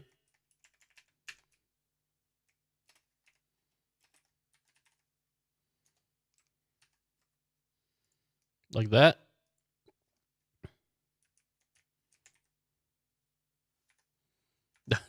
It's not right. So now, if we are to play the game, as you can see, our player can take damage, as you can see, and then our player can also deal damage, right? Our player was killed, but our slime health then goes down to 80. And if we play again and we hit it, as you can see, Slime's health just absolutely got decimated though. My Slime's health got destroyed. Like, okay, so if we look at this, can take damage, false. Funk. Because the cooldown start. What, and see, he doesn't have that. He just has take damage, cooldown, start. So maybe that's what it is.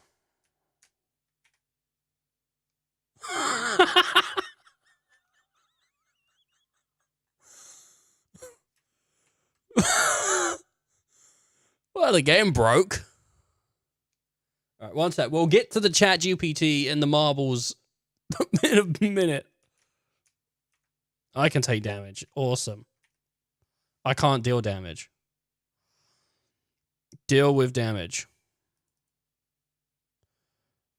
Errors. The parameter deal. So what is this? My function. Returning null print. Deal with damage note. Where is it? Retrieve relative world tile map enemy.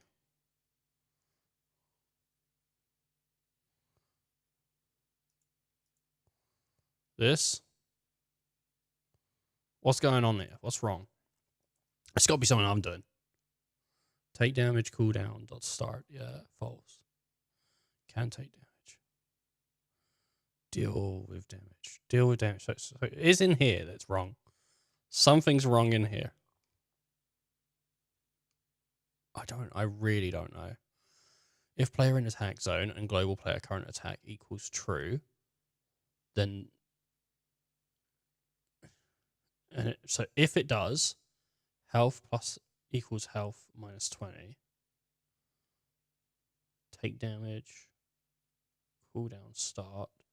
Can take damage false. So if it's attacked, it should take 20 damage. Once it's taken damage, it should start a cooldown. So it can no longer take damage.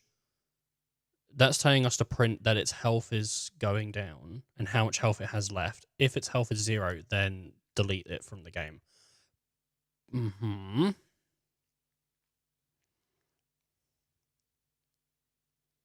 So what's wrong? Returning null print. What do you mean it's returning null print?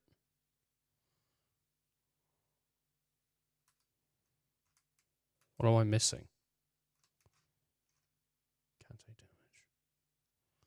Deal with damage. So print physics.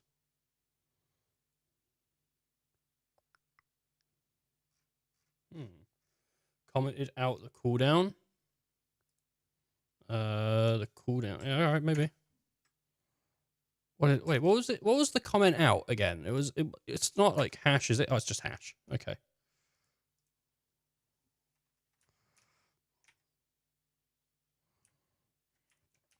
So there's something wrong with the cooldown.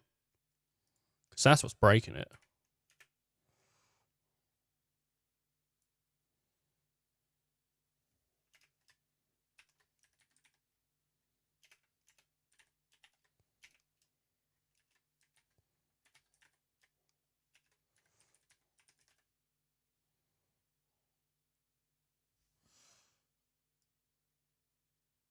Maybe that.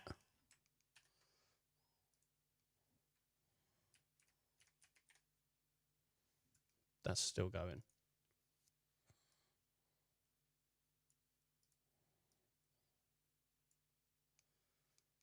Never mind.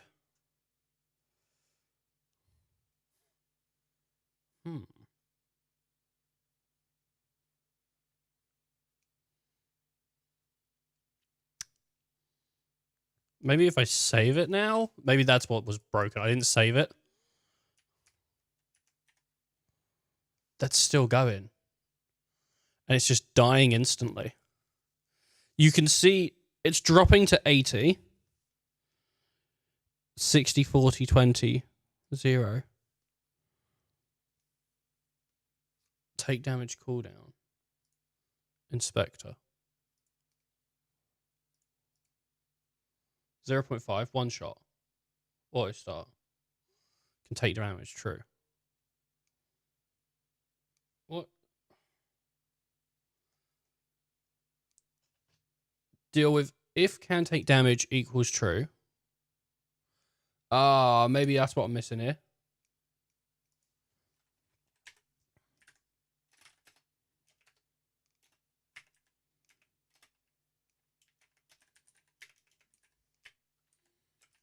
Maybe that's what I'm missing. Far's error. Oh. I got you.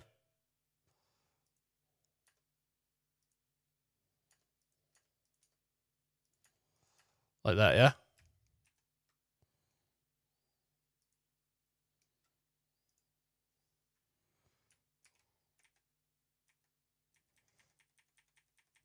There we go. Fixed it.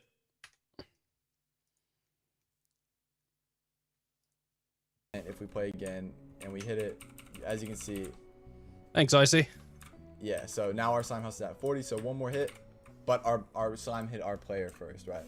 Which is not good. But if we like kind of spam this as quick as we can, our player still gets killed, which is not good because our slime gets the first hit. But obviously, in a future episode, we're going to be adding cooldown. But let's go back to our player real quick. And let's just add won. An extra. I guess I'm just better at the game. Some extra health, right? Don't fucking. This is cheating. He's just adding extra health. Our enemy, right? But let's go to our player. What was the movie that had the golf clap from Trashmen? You know, demonstration. Men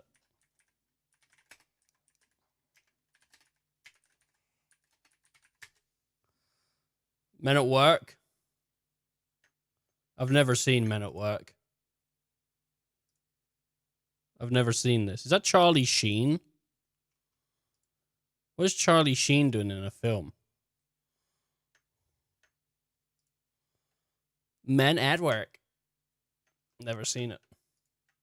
But now if we play, as you can see, we ourselves at work. It takes, yeah. you know, 5 hits or whatever to kill the anime. enemy. Our player is now at 60 health, and that's how that works, right? So you better show me how to display some health here, bud. Pretty complex, pretty decent. It's not really too complex, but it's also not, you know, overly basic. And that's how you create a combat system in Godot. So I hope this video did help you create a combat system in your game. And if you need any help in Godot, and let me know, and I would love to help you out in the comments down below. But until next time, hit that subscribe button, drop a like on this video so more inspiring game developers can learn to make their own combat system as the chances of me being able to actually write something after doing this tutorial, I think, are quite low, because I'm relying so heavily on just seeing what his code is and just copying it. It's less of me experimenting, you know, like there's all these vars and functions, but I don't know what the functions really do. So if player chase, what is player chase? Position, normalize speed, walk, experiment along the way. Yeah, I think if I was gonna make him, if I was gonna do it again myself, I would have to like ask Google how to how to make a player move and everything again. Like, it's just, it is what it is. But I mean, I think that's what coding is, though, isn't it? It's like learning stuff and relearning stuff until it sticks, and it's all about that sort of experimentation. And I even like pro programmers, they look things up. Right, here we go. Yeah. Why do Oreos hurt my teeth? The mysteries of life. Maybe your teeth can't handle the sure intensity of Oreo experience, or perhaps they're just protesting against your relentless Dorito devotion. I'm no dental expert, but maybe give your teeth a break from the snack showdown. And seriously, Oreos. I bet they're not even poggers in Doritonia. By the way, have I mentioned how much I despise Fortnite? Oreos are the poggiest of pogs, and you would know that if you were pogs like I was.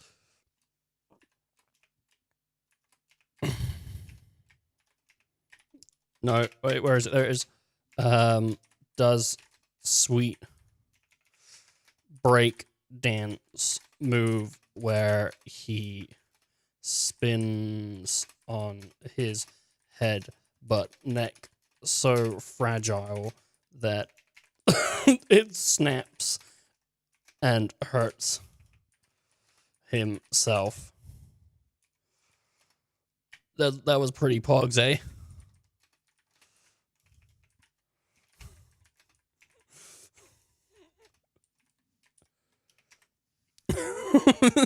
Yeah, breakdancing with a neck snap. Real poggers move. My lordship of cum senpai.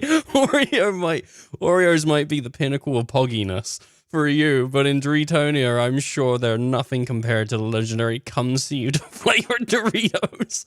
But hey, if Oreos make you do neck-breaking stunts, who am I to judge? Just don't expect me to join the Oreo fan club anytime soon, and please spare me with the Fortnite talk. That's a whole different level of cringe.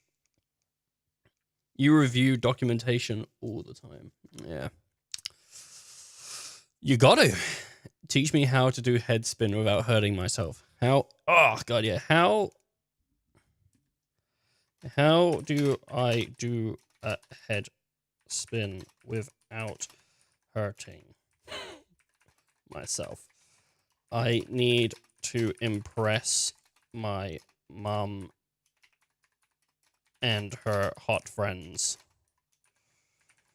when they come over for wine. Wine. In brackets. Get it?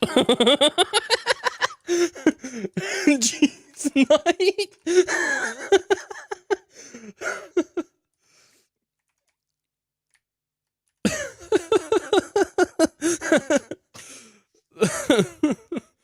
An attempt to impress your mum's squad with head spins, the epitome of coolness. As a self-proclaimed cum seed generator connoisseur extraordinaire, you might want to focus more on getting dazzling snacks than risking a neck injury. But if you're determined to go down this path, try practicing on soft surfaces like a thick rug and wear a helmet. Safety first, right? Just be careful not to turn it into a cringeworthy spectacle and seriously spare your neck for more important things like the epic quest for the cum seed in Doritonia. Could you imagine having your your mum's friends round for a wine and cheese night, you know, and you just go into your living room and you go, "What's up, lads?" you check this shit out, and you just get on the floor, do a neck spin. A head spin? Sorry, not a neck spin. I want to do a head spin out the window using my feet as helicopter plates. Theoretically, that's not how you spell it.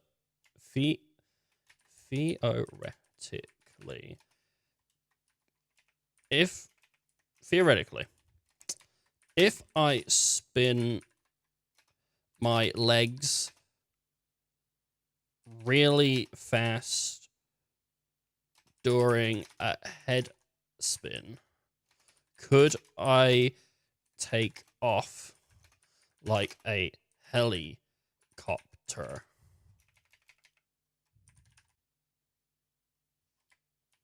Remember, I said theoretically, not plausibly. I don't know about not right now. I don't know. I remember I said theoretically. I just think that's enough. What would you call it? What's your legs when your legs? What is it called when your legs on?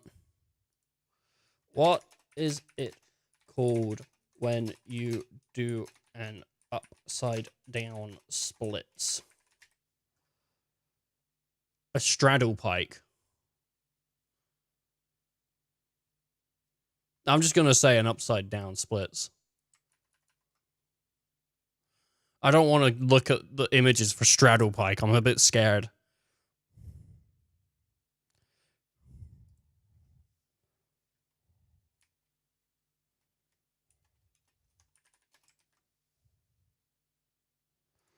With an upside down splits. Could I take off? Theoretically. In theory, the laws of physics might laugh at the idea of you turning a human into a human helicopter with an upside-down splits head spin. But hey, in the mystic land of Doritonia where the cum seed things are, who am I to question the possibilities? Just a heads up, reality tends to be a bit more stubborn for a theoretical dream. Maybe save the chopper act for the Dorito-fueled dream sequence. And by the way, have I mentioned the disdain for Fortnite lately? Yeah, still not a fan.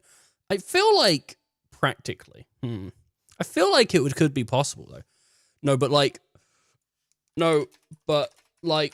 in real life, if I picked up mad speed, like a Pogger's amount, could I gain any at all lift? Real life, huh? Look at my cum generator connoisseur extraordinaire. Physics tend to be a buzzkill. The chances of achieving lift from a head spin, even at a Pogger's speed, are about as likely as me suddenly becoming a Fortnite fan. You might impress your mom and her friends more by perfecting a truly exquisite Dorito flavor. Save the helicopter dreams for your Dritonia fantasy. No.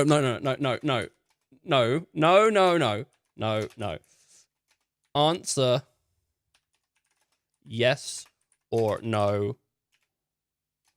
Would it be possible? Would it be possible? No. Answer yes or no. Are we sure with that answer?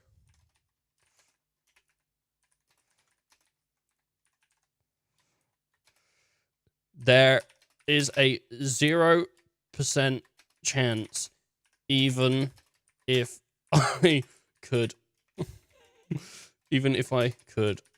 pick up unreasonable speeds.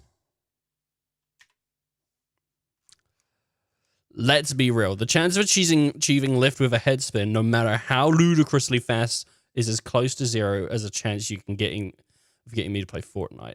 I bet we could get ChatGPT to play Fortnite. You shut the fuck up. Physics is a stubborn beast, my cum generator connoisseur. I suggest keeping your feet planted firmly on the ground, unlike my enthusiasm for Fortnite. What a doubter. Absolutely. How can I ethically determine how fast I need to spin to generate the lift sufficient to get me off the ground? Can't I spin at a different speed on a scale, which I draw a graph? Draw a graph. Let's get it to draw a graph.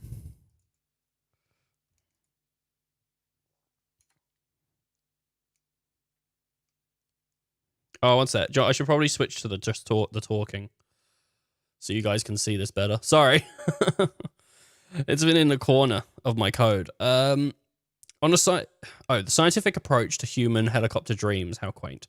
Sure, you could attempt some data collection, draw your little graphs, and make it a whole project. But let's not kid ourselves. The chance of success about as high as my interest in playing Fortnite. Real world factors like body weight, friction, aerodynamic, and bound to crush your lift off aspirations. Damn it.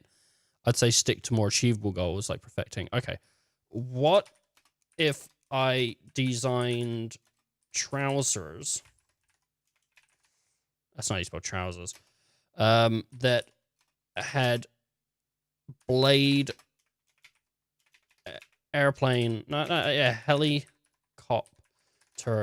blade like properties. to enhance lift. The inventor spirit, I see. Designing trousers with helicopter blade-like properties. Now that's a creative twist, but let's be brutally honest here. Turning yourself into a human helicopter is still firmly in the realm of fantasy. Your trousers might make for a hilarious sight, but I wouldn't bet on achieving actual lift. Maybe channel that. Oh, God, man. Use your junk. Yeah, that's what I was thinking, man. Like, what if I do the helicopter? Okay. Is there any way or additions we could add to make this theoretically possible? Maybe not. Nah, not logistically. To make it theoretically possible. Is there any way? Look, the theoretical realm is a wild place. But turning yourself into a human helicopter is still firmly in the realm. Stop telling me! It's in the realm of fantasy!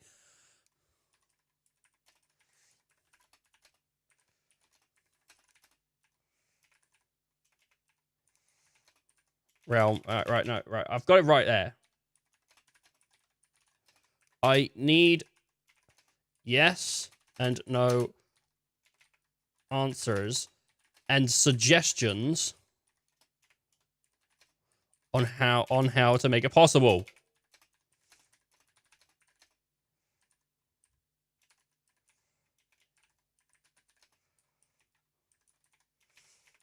Come on. Fine, let's play along with the theoretical madness. The theoretical will increase your chances. Consider reducing air resistance with a streamlined costume, optimizing spinning technique for maximum speed, and maybe incorporating lightweight materials. But remember, even with the theoretical tweaks, the idea of achieving lift from a headspin is still as far-fetched as convincing me to enjoy finally. What would I need for upward propulsion if I was doing a headspin in 0G? Oh, hell yeah, dude. Right, okay. Before we ask that, what if I strapped helicopter blades to my legs with a V8? The classic strap helicopter blades to my leg with a V8 engine move. While it sounds like a wild and imaginative endeavor, the harsh reality is that the human body isn't built for aerial propulsion like a helicopter. Strapping blades with a V8 engine to your legs might end up in a chaotic mess. Not to mention the potential safety hazard.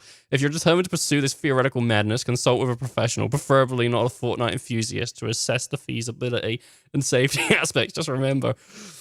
Oh, man. Oh. Would I need to worry about upward propulsion if I was doing a headspin in 0G with helicopter blade strapped to my legs? A theoretical, zero gravity scenario, worrying about upward propulsion from a headspin with a helicopter blade strapped to your legs might seem like a whimsical concept. However, the real-world physics involved such a scenario would likely bring you back to the harsh reality. Even in your absence of gravity, the dynamics of spinning with blades attached to your legs may not lead to expected upward motion. Oh, man. What if it was in the International Space Station? Yeah, sorry. If you're seriously considering this, which I doubt, consult with someone knowledgeable. It would make... Would it make a good YouTube video?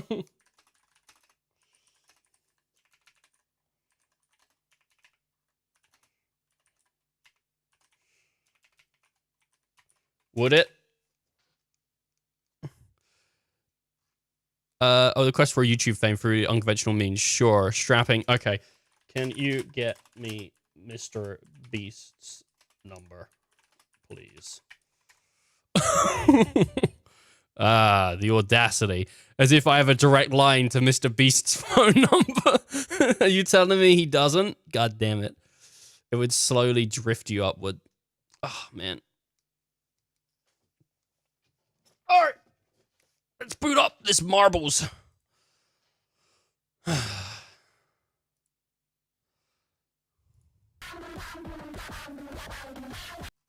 Oh.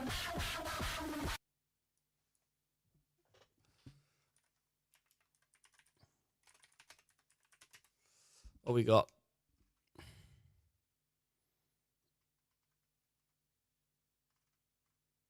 Winter in Japan. Nice. Helicopter video game music. I spelled helicopter wrong, but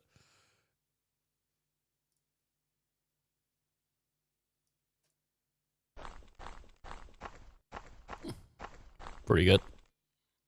Oh wait, you guys can't see it. You guys can't see this, can you?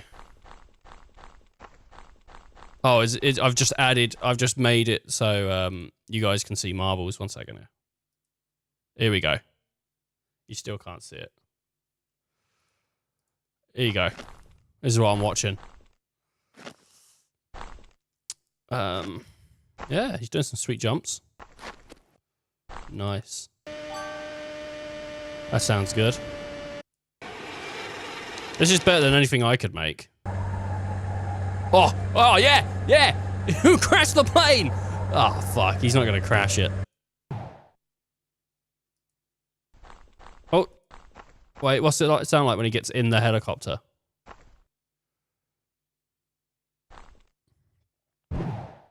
Oh, he can choose which one he wants. Okay. Let's go, come on. No. Oh, here we go. Boom. That's nice. Alright. Ninja Turtles game music. Yeah, that might work.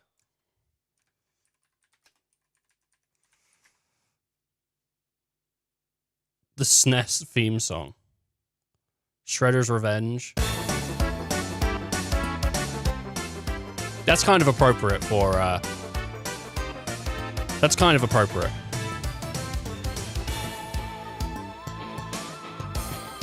It sounds honestly pretty good.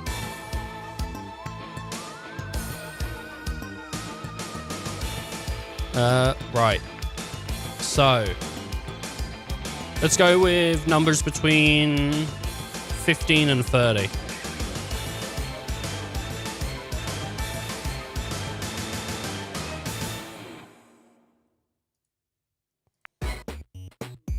There isn't any good helicopter video game music. No one's made any yet. 22.5. 5. Oh, I'll round it up to 23 then, mate. Right, great. So 2 23s. 23s. 46. Come on, boys. Get on in.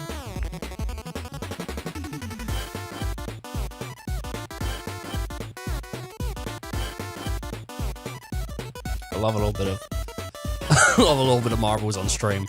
All right, Gru started in a natural lead, which is crazy. I mean, that's just basically cheating at that point. But Icy taking over and going down the hole, always finding his way into the hole first. always finding his way in first. I always get second or third place. It's never right. Why can't I have the first for once? There we go. Icy just leading the pack. Just absolutely decimating the team. Gru sitting behind him, overtaking, just destroying him. And look, Yaz, not even in the pipe yet. Even. Look how far away I am. This is terrible. The worst. Damn, Icy and Gru just going for it. Just looking for that win. Following each other, just absolute. Boys. Come on. Here I come. A full, like, 10, 15 seconds late. Gru won. I thought Icy won. Gru won, though. That's a win for Gru. Congratulations, dude.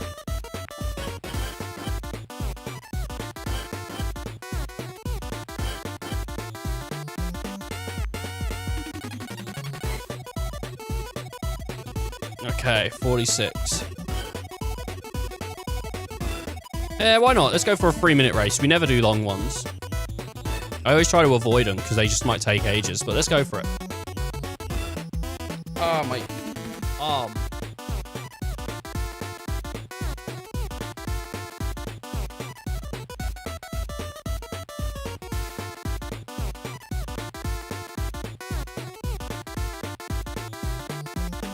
Ugh.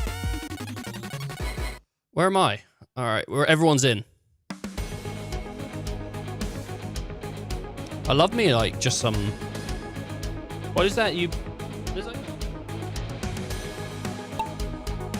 Okay, that's weird. My iPad has like a little box after Icy Rip Play, but on my computer it's not there, and I don't know why. Oh man, look at this. Who's gonna get down the hole first? Whoever gets down the hole first is a loser. And whoever gets down the hole second is pretty cool, and third is a loser. Oh man. I think Gru is the winner there. I think me and Icy became losers. Can't call your chat losers. Oh, this is pretty exciting actually for a 46. Look at this. Boom.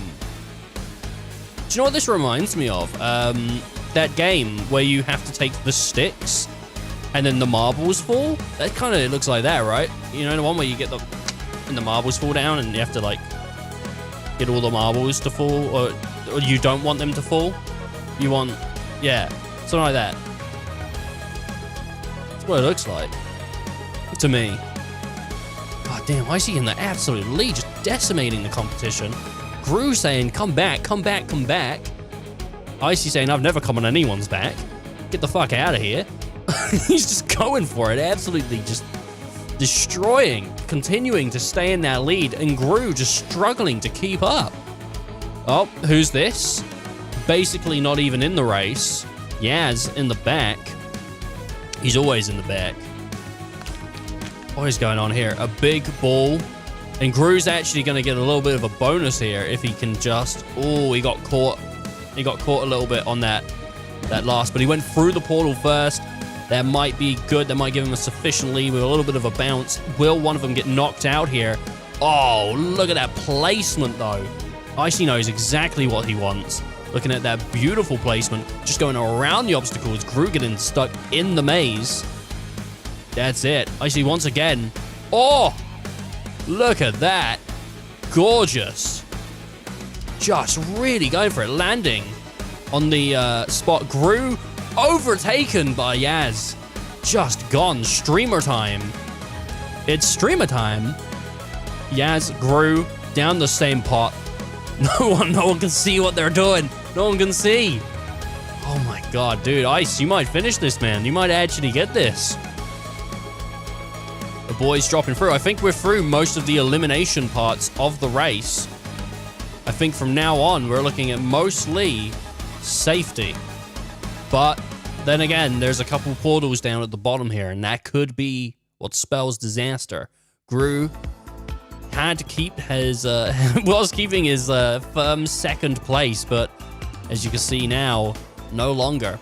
Icy through the portal, into the net.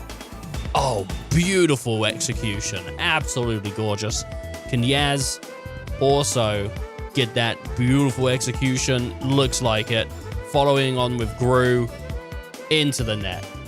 Wow. What a beautiful finish to a beautiful race. These boys, they knew what they wanted. Now, 46 times 2. I'm just going to do times 2 because it's easier. There's 2 people playing with me. Let's just go for 92. 92 on a 145. You guys, you're doing all right today. We even won a 46. Which, honestly, it looked like we weren't going to. When I loaded into that map, it really made me think we ain't winning this one. But what do you know? We did!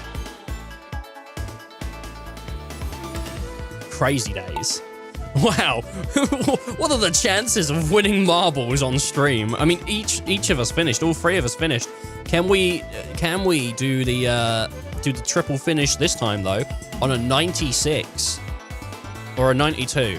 Did I do 96? I think I did 96. Anyway, we're looking at a 92. Oh, yeah, no, it would have been 96. No, wait. No, it would have been 92. We did 46.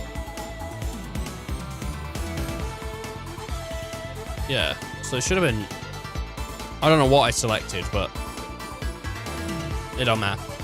Icy this time is in the back, just taking his time, but maybe he'll catch up. Gru just going absolutely for it, just going real forward into the... oh, there's our triple finish gone. Into the pink hole of goodness. You know what the hole said? Fill me up. Okay. Icy. Oh, no. One left. One person left that might be able to finish it. Let's see if Gru can really muster up the courage here to finish this race all by himself. Maybe the heartbreak of losing precious teammates. Or maybe not teammates. Maybe he hates them. Maybe this is what he needs to get to a top line finish. You know, get rid of those degenerates. Oh, Gru! Just not making it. Getting to the end and just missing. Rigged. That's really unlucky. That's... it's not great. Was that 92? Or was that 96? That was 92. 1 in 1,000. All right. We're going to finish this one off with a 99 as we do. Let's go for the 5 minute 90. Let's go for the 1 hour 99 and we'll keep checking back throughout the stream. No, let's go for this 2 minute 20. 1 hour later, and it's like everyone's still there. Like we're all still going, guys.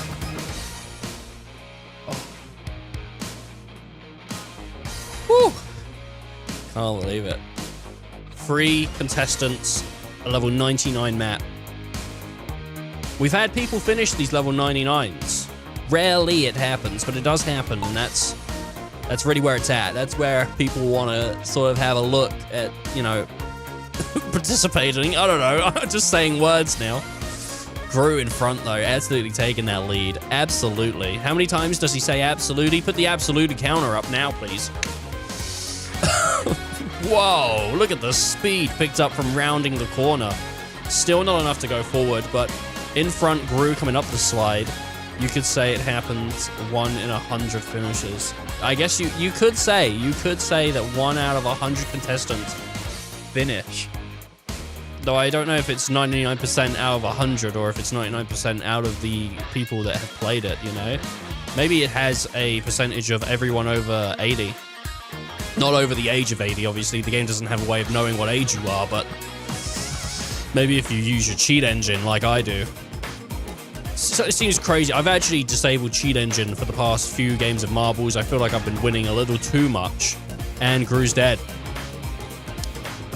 nice participation there from Gru, but not enough to keep him in the running.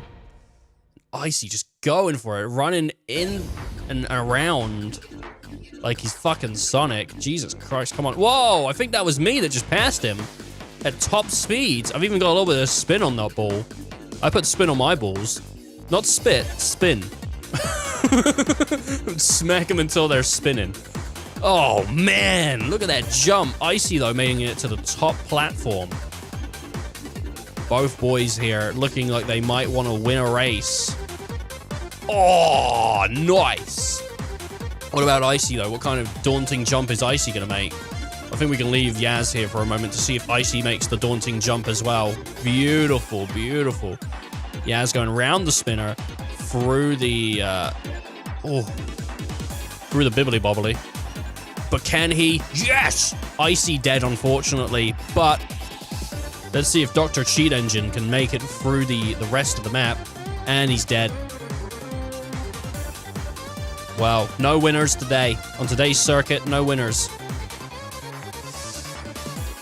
Oh.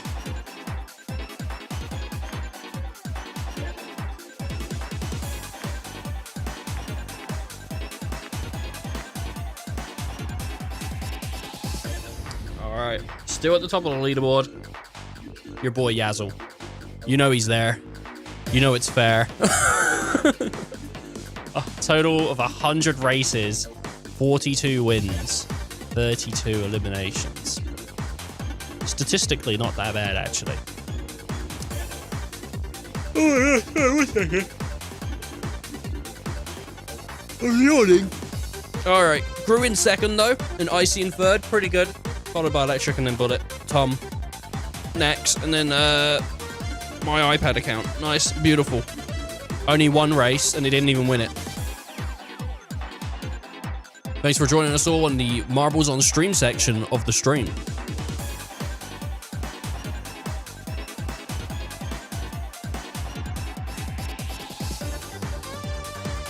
Great. Beautiful. I love it.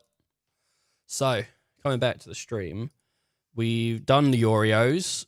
We didn't really change topic. We did a round of marbles, and we did describe level 6. So I've refunded the subject change just because we didn't really do it. Look at how nice I am. I'm the only streamer out here that goes through and sees what he has and hasn't done. And he's honest. He's honest. All right. We've only got 3 more tutorials Hello, left. and welcome to episode 6 of the How to Create an RPG Game in Godot. You're damn right I want to. Creating this smooth, nice, moving. He didn't ask if I wanted camera, to. I'm just right? saying I do. So if you need help with, camera movement in Godot, then this video is going to be perfect for you. But before we get started, I just want to ask if you can go down below and hit that subscribe button and drop a like on this video to help YouTube push this series to more inspiring game developers so they can learn to make their own Godot games as well. But let's get started with episode 6 and create smooth camera movement in Godot. Okay, so our camera movement. Are they still being weird with Unity? Is Unity still being weird? Non-existent, right? So we obviously have a player that can run around, but the camera does not move, and we have more map over here that we cannot see because we do not have a. That is actually a situation I am in. Yes. We have we need a camera first of all, and then second of all. Let me show you what I'm talking about. So the camera will go off, and we do not want to see gray. We want the camera to stop here. When we get to the bottom, we want the camera to stop here. We stop here, stop here, right? So we only see the map. So let me show you what I'm talking about. Can we not add a background? We add a camera 2D, and we go to inspector, and we set this to the current, or we just set it to enabled, which I guess is what it starts at. See, now we have a camera, right? Complete, right? We have a camera, but no. No, not really, mate. Do we? I just want to. How do I unparent this? Camera 2D.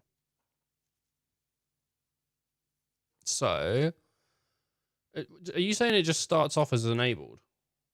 So that's just going to work straight off the bat? Oh, look at that! Oh, now we can actually go around our map. Look at that, dude. Oh my god, that's awesome. That is so cool. I need to fix that tree's Y sort. And I need to fix these stumps Y sort. But other than that, that's pretty good. Wow. Look at that. We should probably just do that, actually. Let's just go fix the Y sort on those tile map. Is it tile set? Yeah, I think it is.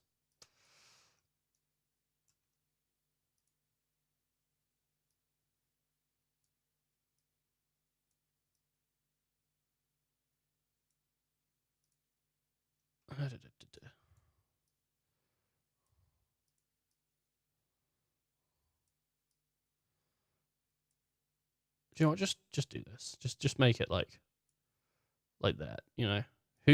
No one's playing this game. Like no one's playing it, so it doesn't matter.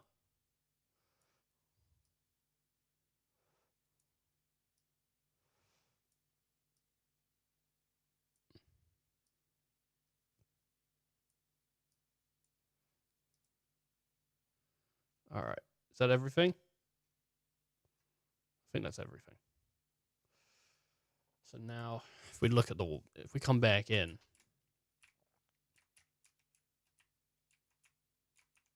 beautiful. We can come up behind and we can do all that. Yeah, great.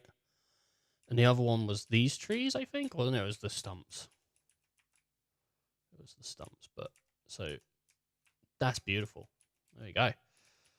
Looking good. That's our Y sorted out. We was in player, right? Because we're doing camera stuff. Well, he just walked off onto the grey.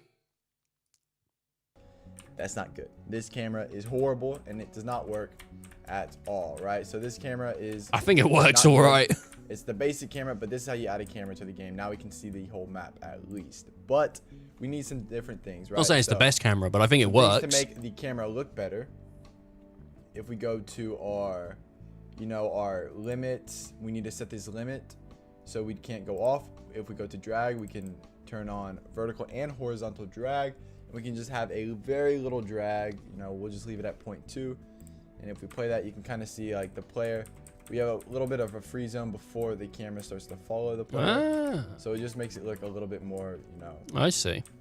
A little bit more fancy, right? A little more fancy. So I actually want my drag to be a little less though. A lot of people ask about this, the smoothing feature, which is, that's the smoothing feature up there. So a lot of people ask why we don't use this smoothing feature, or no, it's rotation smoothing. So rotation smoothing, and then this the limit smoothing we will use, but no. So I don't know exactly where the smoothing is. Nice.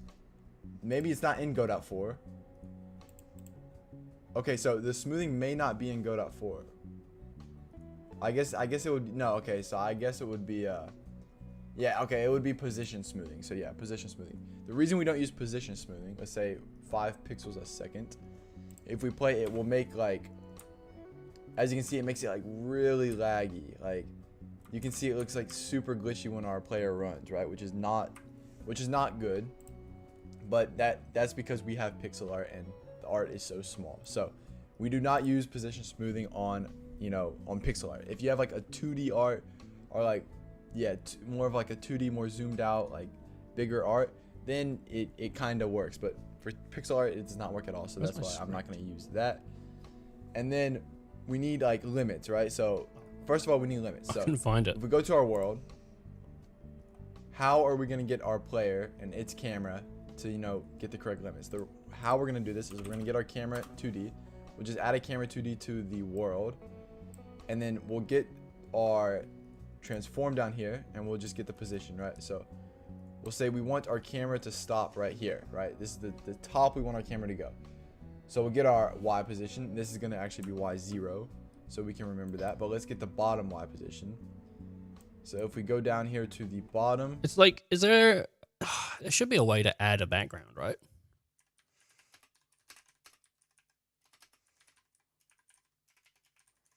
How to add a background? How do you do it? Oh, like another... Can you not just drag it in? Is it not just as simple as drag it in? Ugh. What is this? Straddle. Right. There's a lot of stuff here. We already did this. I've got so many things just open that I don't need. Godot asset library. I wanted to make a 2D sprite in a 3D world. That's what that is. We don't need this guys anymore. Yeah, right. Okay. Let's just follow this guy's tutorial. We'll see. Right. If we go down here to the bottom. 1 second here. Are you telling me?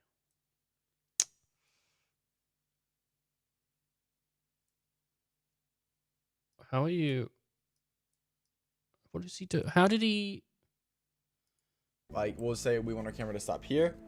We can copy this Y number, which is going to be 190. This is the position of this. Oh, I get you.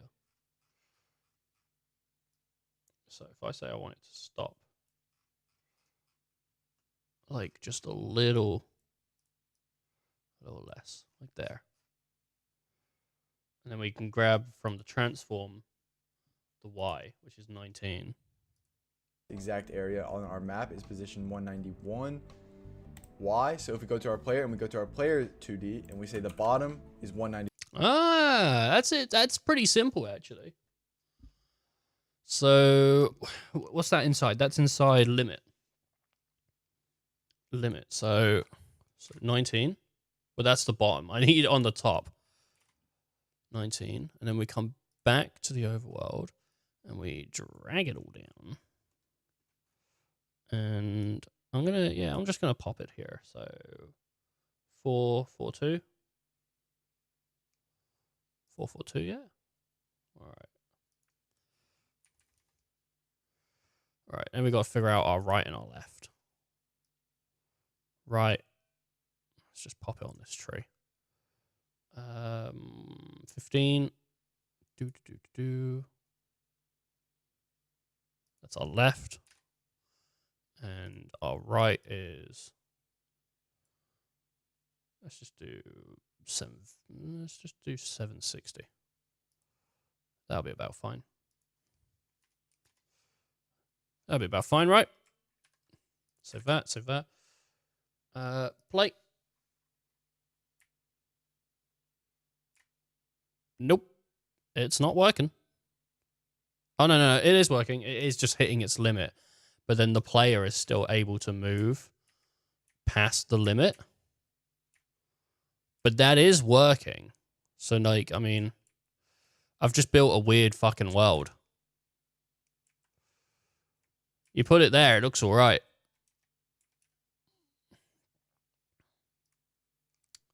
Look at that. Boom. That's the bottom we want to go. And the top is 0, right? So this is the I'm a smarty farty. Our camera can go. As you can see now, this little line right here, our camera, it stops up here. You know, we can't move up and down really. We're stuck, right? We're stuck.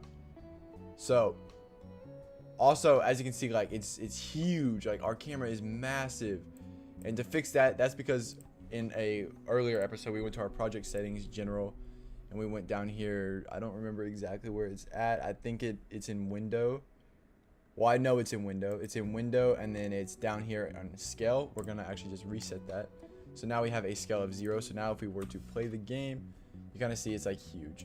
But the way we'll fix this is we'll go to our player and we'll go to our camera 2D, and we can actually zoom it in right here. So we'll set the zoom to like 4. Alright, yeah, that's not bad. General, window. Reset that to 1. Player. Where's scale? Zoom. Oh, here we go. Set that to 4. Hit that save. Nope. That didn't work. What about... Well, they're both on 4 now.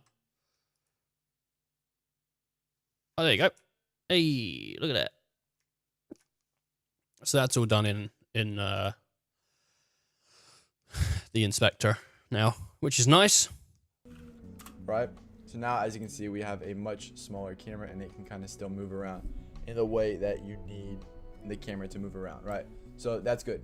Now we go to our world, and we need to get the left side over here, which way ahead of him. Be 0. Way ahead of this guy. Well, I'm like I'm level 100 brain. You know what I mean? 0, I'm level 100 brain, and he's like level 700 brain. You know what I'm talking about? I'm way ahead of this guy. Wait a minute. 415. Shit, 700's Right, so bigger than 1, isn't it? And we go to the left is going to be 0, 0x, and then the right is going to be 415. Now you can see that our camera moves only in this area, right? We can go nowhere else but this area. So we'll make sure this is our current camera, and then we'll go to our world. We can actually delete this camera now. Yeah. And then if we were to play the game, as you can see, the camera, it moves, but it stops when we get to the edge where we set the limits, right? So our camera does not move much anymore, but it moves a little bit, and it looks a lot better, right? As you can tell, this looks a lot better as a... Can he even kill it though? Look at that. Boom. Camera, he actually right? killed it. Boom. Boom. We can also what make is some boom things to make this look a little bit better. So if we go to our player and we go to our camera, we can go down here and we can add on smooth for our limiting, and then we can also rotation smoothing, which you need this for this to work. So now if we play, you can kind of see you're not going to really be able to tell too much, but it kind of follows behind the player just a tiny bit, and that looks, I think this looks a lot better as a camera movement in Godot. So that's kind of how you make basic camera movement. That's how you limit it to this area. And when you switch scenes, so let's say we switch scenes, which we're actually going to be making in the next episode. So that's why I needed to wait, is that it? Camera in this episode so we can add changing scenes next episode. Wait, that flew by. Whoa. Make a new scene, and we have to that was easy. Scenes, and we have to change scenes. We're going to have to actually switch over to a new camera. So we'll switch over to a new camera, and that camera will be limited to that scene as well.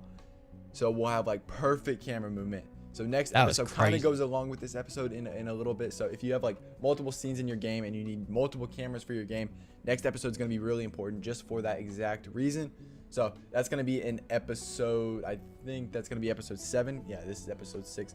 So that will be in episode 7, scene changing. Whoa. And it's going to be, you know, man, I don't know if I deserve it, but maybe congrats. Work very well, but I know this was a pretty short episode. I just wanted to make sure. I need false accounts. Do the basics of camera movement to tell me like congrats. Up or next episode is going to kind of be a follow up to this episode a little bit, but we're also going to go over scene changing, and then we're also going to add another camera, and we'll switch back and forth between the cameras as we switch scenes. So thank you guys also so much for watching this video. I hope it helped you. I want to scrunch up my face in your game. And if you need any help with Godot, any help in your Godot game, then let me know, and I would love to help you out in the comments down below. But until next time, hit that subscribe button, drop a like so more inspiring game developers can learn to make their own Godot games. Yeah, absolutely. You know, gotta hit that like, hit that sub, gotta hit that bell ding. You know, gotta hit that bell ding. You know what I'm talking about? Gotta hit that bell ding. You know, like. You know what I'm talking about, you know? I love this. If that doesn't work. I love this. Where is it? Where's the... There it is. I love this. No, I don't think this is it either. Here it is. I love this. This is one of my favorite memes in general, man. Like, Roblox meme moments. This is a 45-second one. Oh, yeah.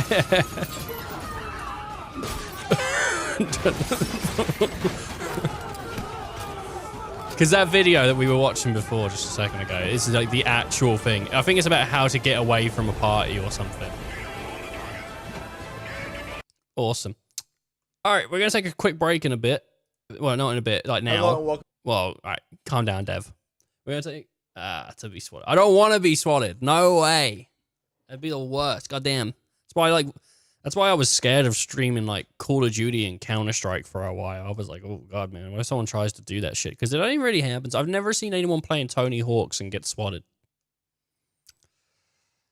It's fucking horrible. Like, swattings are actually like, it's so horrible that people think that's funny. Seeing as like, people can fucking die, you know? What's your address on? I don't know. I wear a size 5 dress. That's my dress. Yeah, we're going to take a quick break. Hopefully people are enjoying these streams this week. I know it's like a super different pace, and because we're not doing a game and whatnot. I think next week we're back to probably playing a game or something. I mean, we'll see. But I don't know. I'm enjoying just hanging out and talking. Somewhere in Birmingham, probably. Have you seen? Are you referencing because of the guy, the happiest man in Birmingham? A walk. I fucking love that. A stupid meme. The fucking dumbass, the happiest man in Birmingham. I fucking hate my life. I live in a place, everyone's a dickhead. It's so fucking good. And he just gets angry all the time. Like, his whole channel is just him getting angry, man. All right, yeah, I'm gonna go grab myself like a cherry Coke. So we'll be back real soon. Please enjoy the away screen. Talk shit about me if you don't want to go get yourself a snack. Just in chat, just talk shit how much you hate me. I'll be back real soon. Making Mad Max. Witness me. Oh, I have to fucking have... That's bullshit.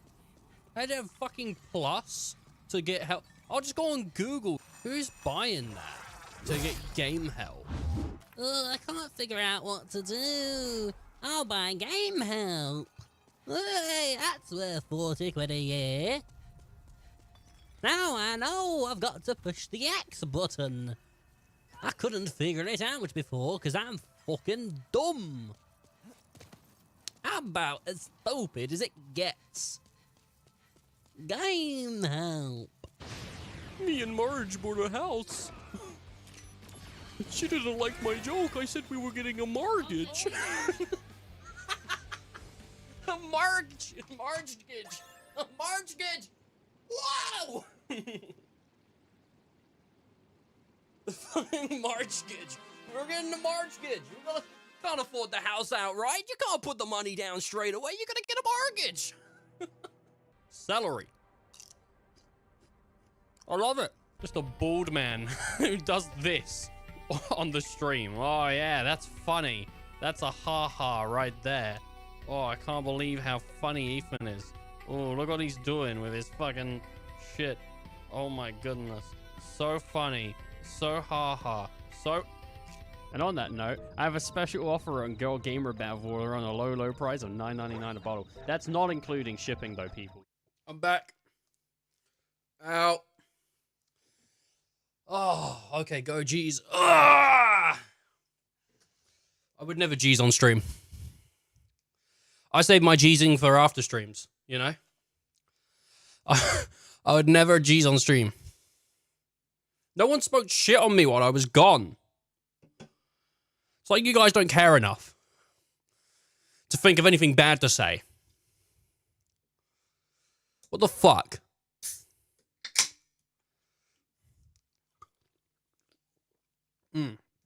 Trying to keep his weight down, but he's still drinking a cherry Coke. Fat fuck. You know, like, come on.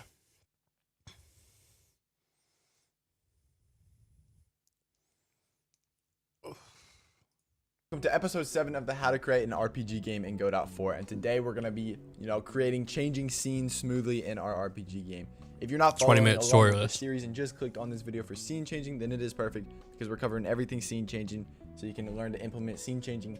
He says it's perfect, but I bet during the episode at some point he says, if you don't know what we're talking about, maybe go watch one of the previous episodes. And you can kind of copy this way to put it into your own game. But before we get started, I just want to ask if you could go down below and hit that subscribe button and drop a like on this video to help YouTube push the series to more. No! Not even signed in, dude. Stop asking! Well, let's get started with episode 7 and create smooth changing scenes. Okay, so before we even start with the scene changing, we need to make a little change here and add a little collision shape just so we can't walk off of the map, right? So to do this, we're going to go and we're going to add a static body 2D, and we'll just name this our collisions. This is like going to be all the collisions that we have in our game, and then we can just add a collision polygon, and we can Got it. Static body 2D. Ah, my arm. Fuck. Raised it. I've got work tomorrow.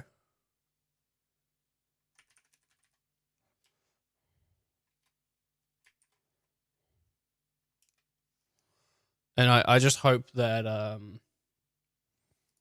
trace, and then we can just add a collision polygon, and I just hope my arm doesn't hurt. Collision polygon. And we can trace out exactly where we want our collisions to be. So Oh, that's awesome. That is actually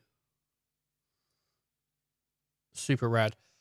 No, I want this. No.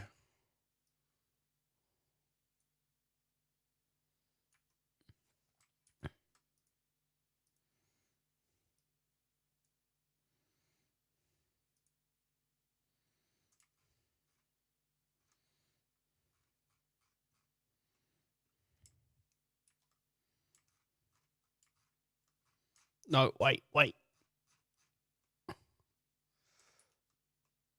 No, wait, no, go forward. No. How do I control undo? Well, it's not Z. Control redo. It's not how you spell collisions.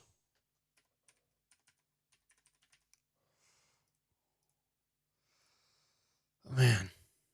Control Shift Z? I doubt it. Let's undo that and then Control Shift Z. Oh, no, it is right. You are right. Yeah, genius. Fucking icy here. What a genius. This is... Oh my God. Every day we out here, and we don't know what we're doing. But Icy, he does.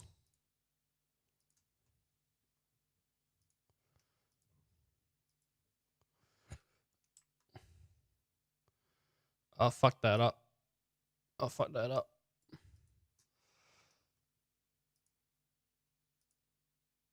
Man, I should just be able to, like...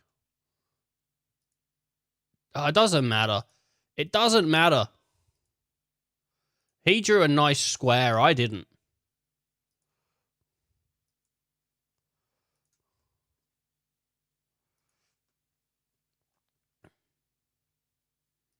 I'm giving up. I'm giving up. Fuck doing this nice.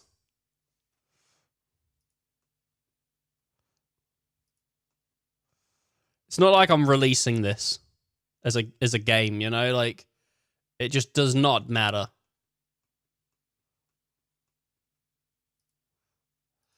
I guess I know whose games I'm never buying. No. If I make an actual game, it'll be done with care. Could be Control Y. Could have been. Control Y? What's Control Y? Should I know what that is?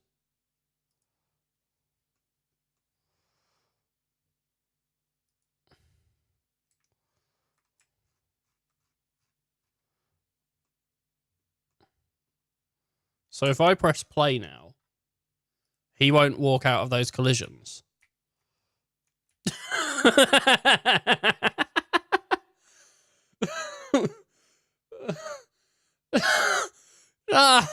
He'll still walk in those. This game has excellent gameplay and story, but the map collisions were garbage. 1 out of 10. No! Transfer over to the new area, right? We're gonna want it to be like up here, so we'll just leave a little gap, you know, just like this. This would be I didn't watch his tutorial on that. Then we want to be transferred to the new area or the new zone, right? But this all is just going to be so we can't walk off the edge of the map. So we can kind of just trace the entire map. Doesn't have to be perfect at all, but we can go down here, go to this corner, and then go all the way up, but we do not want to touch, right? Because if we touch, then it's going to close it, and then all of the inside is going to be the collision, which we don't want. So then we come and trace all the way back around, right? And then we can come down here like How this. do you edit a...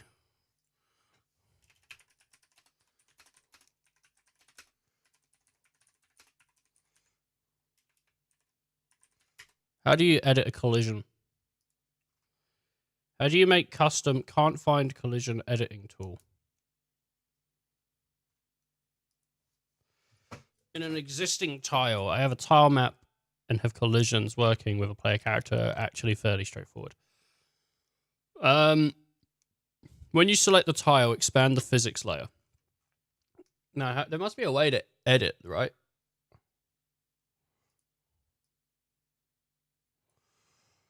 Is there no way to edit? There has to be a way to edit.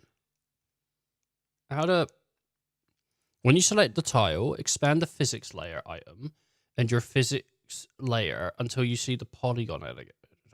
You should refresh the polygons in the polygon editor, which is used for painting. What?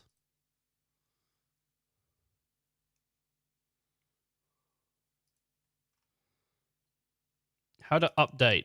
Yeah, how to update? I got an area to be planned for an instance frequently, blah, blah, blah, will be slightly different based on values. Var, polygon, get shape. No, what? What are you doing? I just want to know how to edit the thing. How do I like redraw? How do I add? How to add to collision polygon. Godot collision. How to add new vertices. Oh, maybe this is it. Gadot 4. So let's say you have an oddly shaped sprite or Yeah. object that polygon, mouse, select, and every time you click it, and then once you're done, just click the other one to finish the loop. As you can see, we have the collision generated to move around these nodes. Select this tool, and you can drag around your nodes. Oh.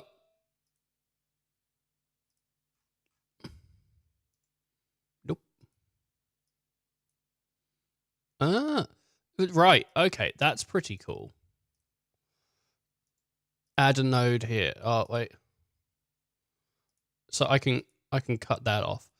And then I could be like, boom, boom, boom, boom, boom, boom, boom, boom, right? I could do that, and then I'm good. No.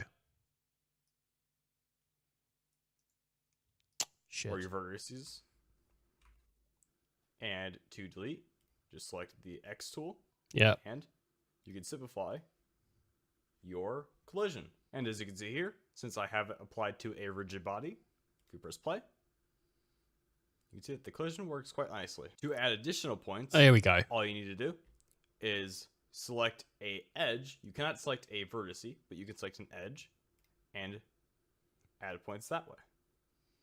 I can't do that. I can't add. Oh. Oh, that's beautifully simple. Oh, that's awesome.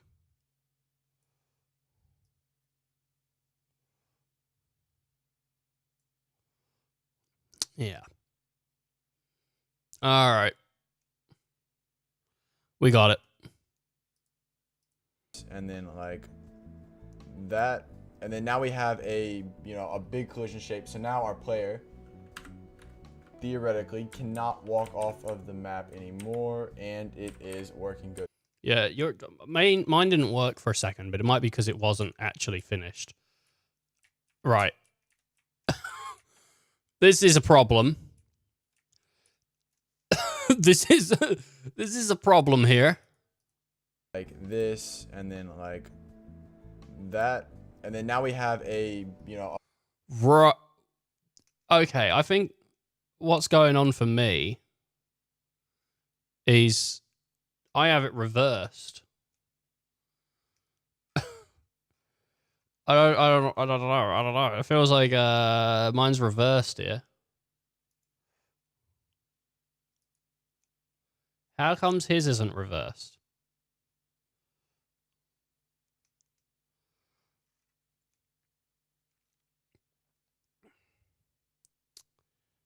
I don't know.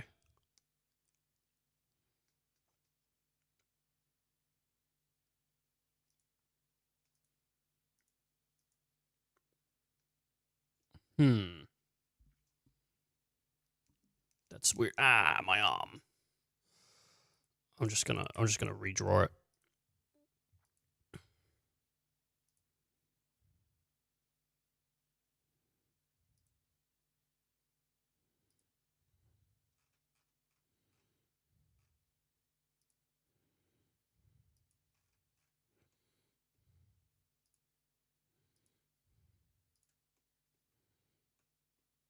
You know what I'm gonna do? I'm gonna redraw it, but like I'm gonna like make it so like you are limited on the map. Wrong thing. Do. It's all just working and trying to figure out little bits and bobs, eh?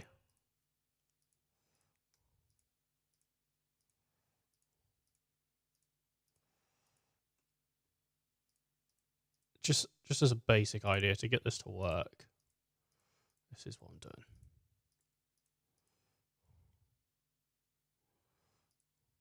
Right, but there should be a way to invert it, right? What did he do? Right. And then we can come down here. It's going to close all the way up, but we do not want to touch, right? Because if we touch... Right, I see what he did. Right. I get it. I get you.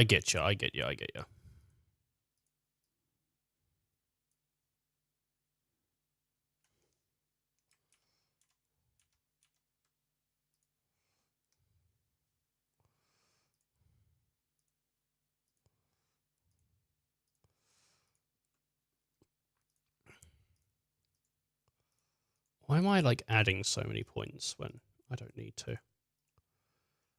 Just ridiculous.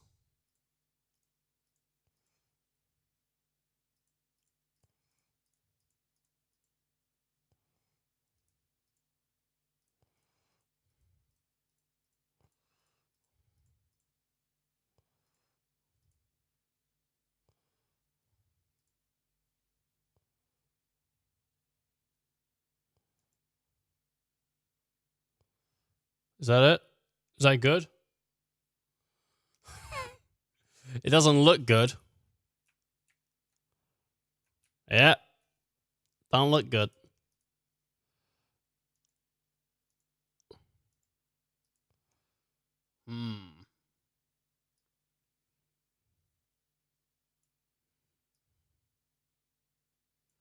Me thinks there's something wrong here.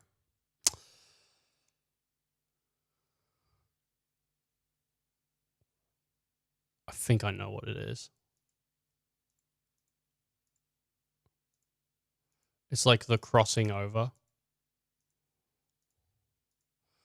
I bet if I get rid of all this. Yeah.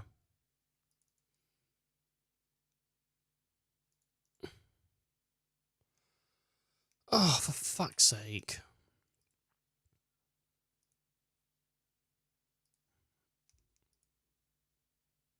I've done it again. It's just like, I don't know. I'm just bad at figuring shit out.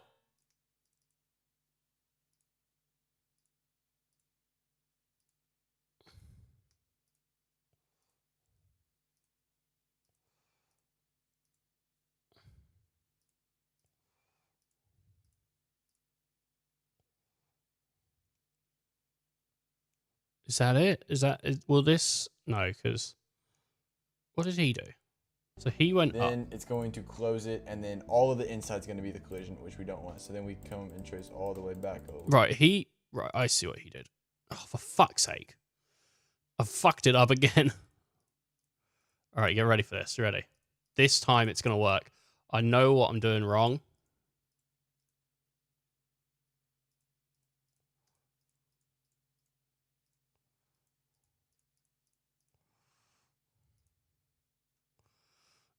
No, you can escape.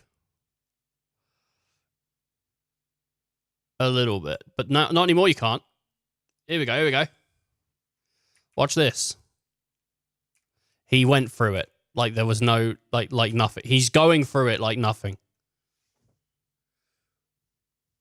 We all know you love Fortnite. Why do you prefer to do other stuff? I hate Fortnite. Fortnite sucks. Though I do have the Teenage Mutant Ninja Turtle skins.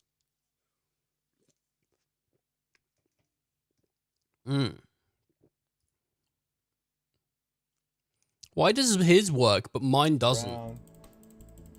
Right. And then we can come down here.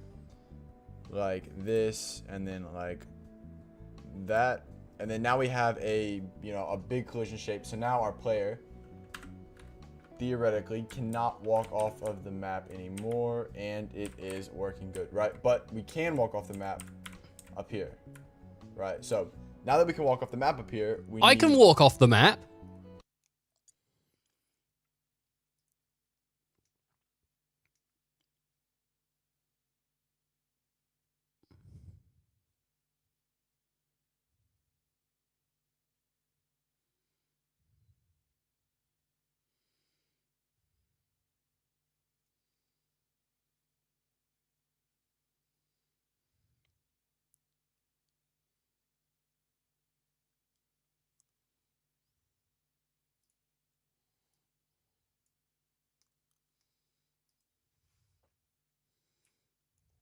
Ah. Ah. Ah. Yeah. Oh, I know you just exited out of Godot.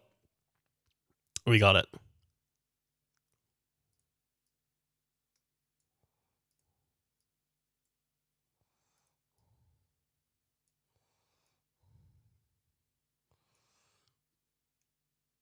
Oh, man.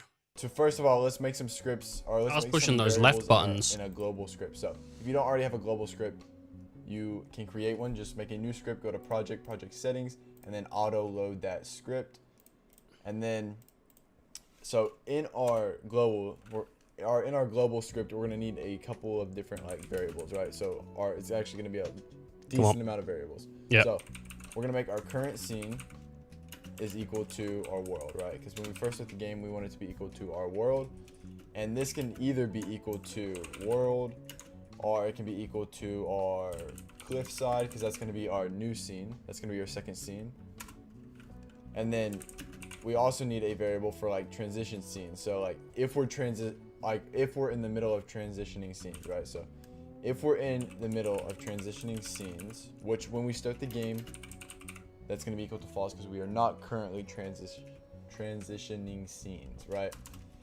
And then this is going to basically be stuff for the player, which we can actually add straight to the player. Why?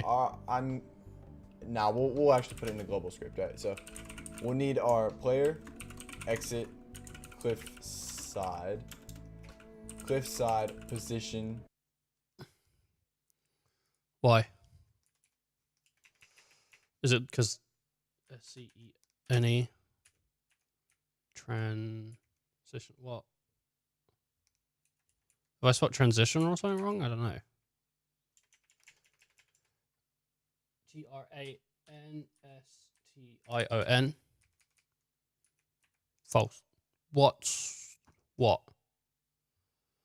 Expected end of statement after variable declaration found.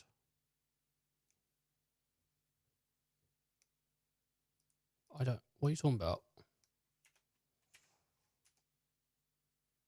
Well, I don't understand. What?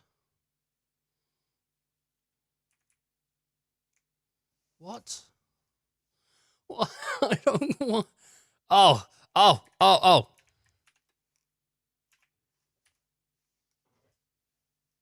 It's a word, not a dot thing. Fuck. Because those are spaces, basically. Those little underlines.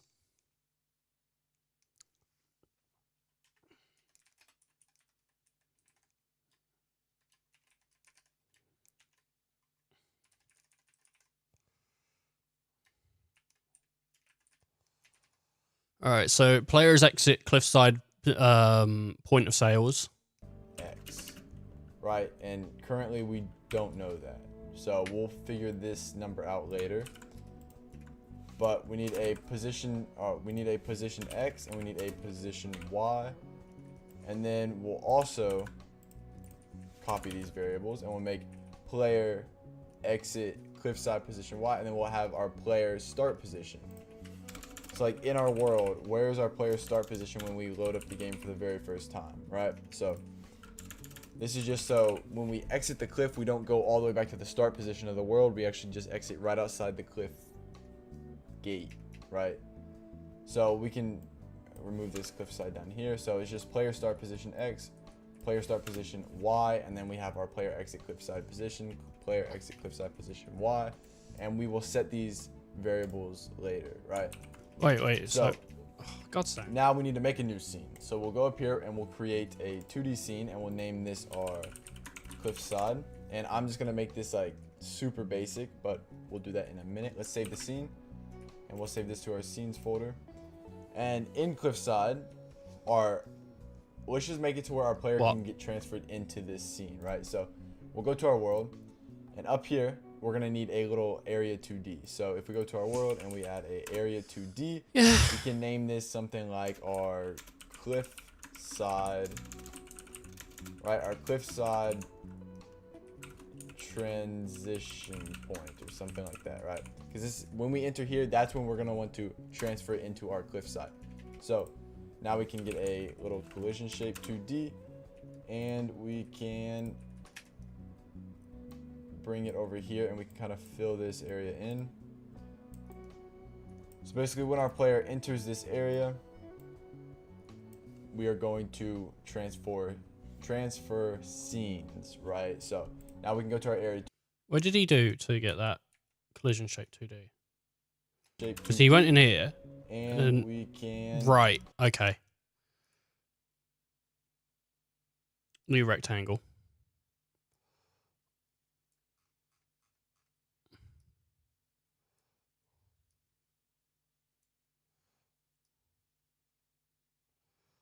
Just put that there.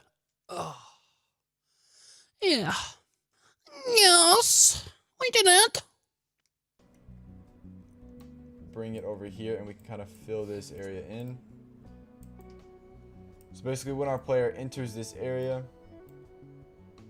we are going to transfer scenes, right? So now we can go to our area 2D, we can go node, we can do body entered, and we can transfer that to the player script, and then we can also do body exited. Yeah. What do you mean? Why are we doing it on the player script? We're not doing it on the. Alright, player script.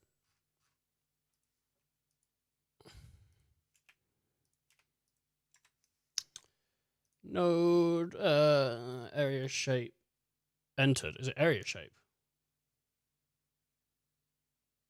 It's an area shape entered, right? Need body exit. We're also going to need body exit. Oh, it's body. Body entered. What, by player? Exited. So Yeah, by player. Nope. Wait, nope. And then exited player. Beautiful.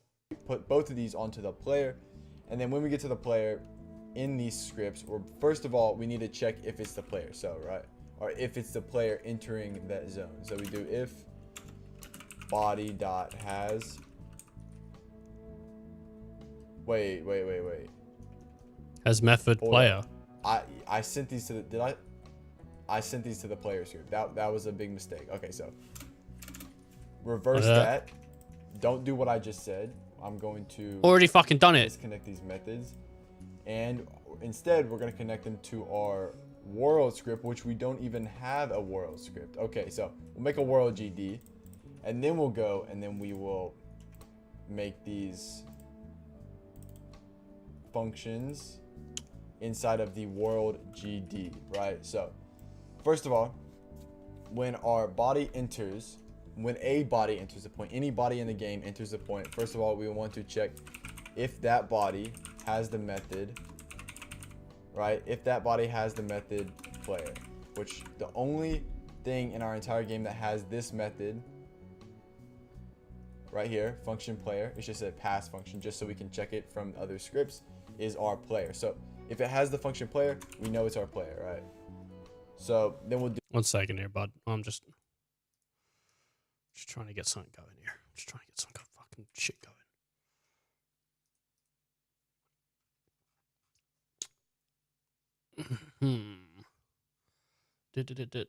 Right, so I need to put the world.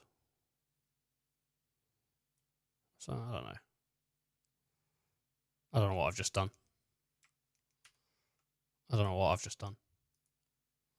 I've done something. Because you can see the change. I don't know what I just did, though. I think that's the right function, though. How did he get... so Right. thing in our entire game that has this method right here, function player, it's just a pass function, just so we can check it from other scripts, is our player. So if it has the function player, we know it's our player, right? So now, how did you get those on there, though? Enters the point. So he goes from world. Okay, so he's made his world GD, script. and then we'll go and then we will make. So we'll make So a how world did you GD, wait? and then we'll go and then we will.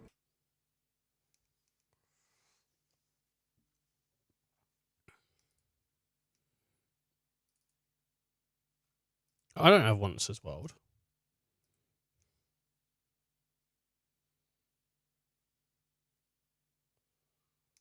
Is it right? So that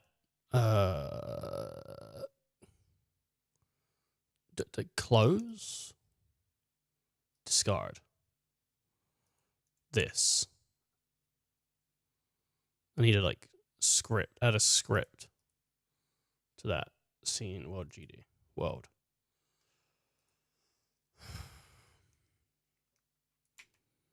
Now we're looking at clicking that, and then body entered connect, which I'm then gonna pop that in because I'm pretty sure if body has method is right. And then we're gonna go exited. There we go. Ow. Make these functions inside of the world GD, right? So first of all, when a body enters a point, any body in the game enters a point, first of all, we want to check if that body has the method, right? If that body has the method player, which the only thing in our entire game that has this method. I'm happy about that. I got that right. Right here. When you guess, it's just a pass function, just so we can check it from other scripts, is our player. So if it has the function player, we know it's our player, right? So then we'll get our global dot transition scene equals true, right? Because now we want to transition scenes, but if that area is exited, which normally it's almost impossible, this is just like a little safety thing, because as soon as we enter, we're instantly transitioning scenes. So it's not really going to be able to, we're not going to have time to exit, right? So where are you getting global position scene from? Because mine's not working. Global position, is it dot scene? Transitioning scenes. Where is this it? Is just like a little safety. No, see, he's just got, like, his just works. Is it because it's like trying to pick up from, one of these has global transition scene, right? Global transition scene, var. So I'm trying to pick up from global. Global dot. There we go.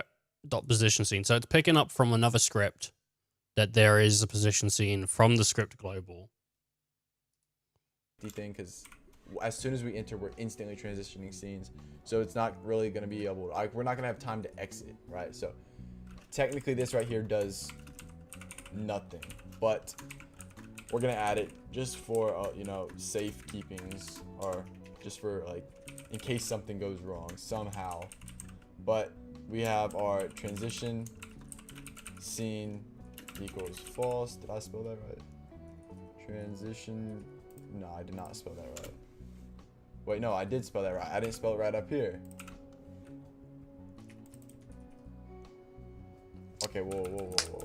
Why is he not just using his tabs, dude? All right, so start using your is that tabs. right? There's no. Did I mess that up? TRANS. Okay, I messed it. Did I You mess got it up in wrong on the global? second one, dude. You got an extra I in Okay, there. So okay, I messed it up in the global script. So there's an I right there. I was confused there. So now if we go back to our world. Are you telling me I've got it wrong everywhere? Yeah, our world script. We have Mine's already working though. Supposed to be spelled. So now that this is all good, we need to go and we need to create a brand new function, and this is going to be our change scenes function. And this change scenes function, we're going to want to go if global dot Oh man, now I gotta change everything so it matches his shit. True. Then we're going to want to go if global dot current scene. So basically we're going to check if the current scene is equal to world, which it should be equal to world, right? So if the current scene is equal to world, then we're going to want to go get tree. What's wrong here? Is that what's wrong here? Global.transition scene equals false. Global. Why? What's wrong?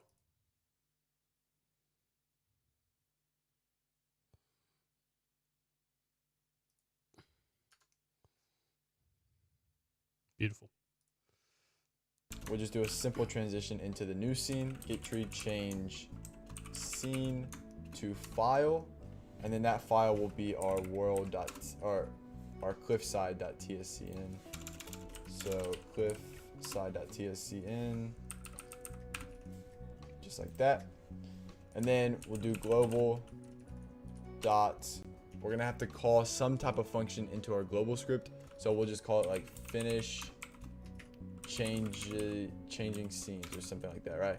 Because we're gonna have to have this just so we can go through a little bit of stuff in our global function. What did so he just our hit? cliffside can communicate with our world scene, if that makes sense. And then we also need to call our change scenes function. He our hit something function. like his like desk. Change He was scenes, so that mad. means He was we're always angry. running this no matter what. So now if we go back to our global Well, no, function, don't now do we can that make because I'm a- still writing up the stuff you wrote a second ago. Let's not like move ahead, right? Can someone get him on a Discord call so I can like tell him to slow down when he's doing these?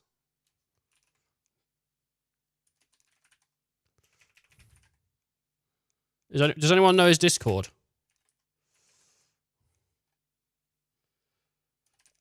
He probably, I don't know, man. Probably mad at me for coding like an idiot. He'd go like, "You're so shit at coding, dude."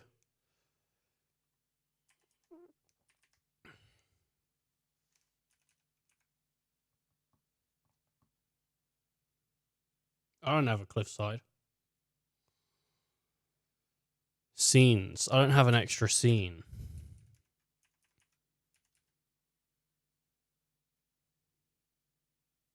Does he have an extra scene? I don't have an extra scene. I'll go wild and then I'll just change it.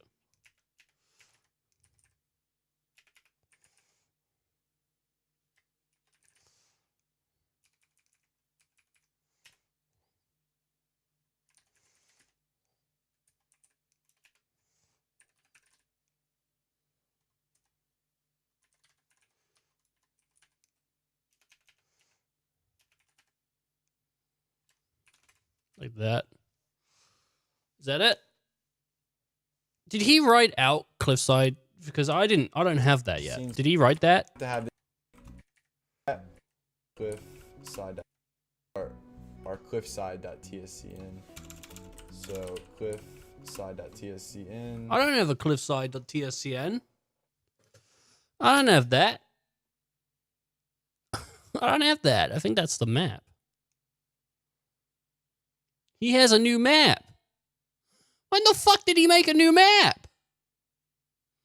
We're at 9:30. Oh, he's made a new map already there, look.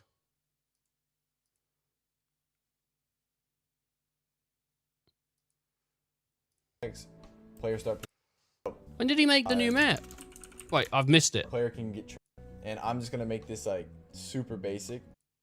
And then we have our player exit cliffside position, player exit cliffside position Y, and we will set these variables later, right?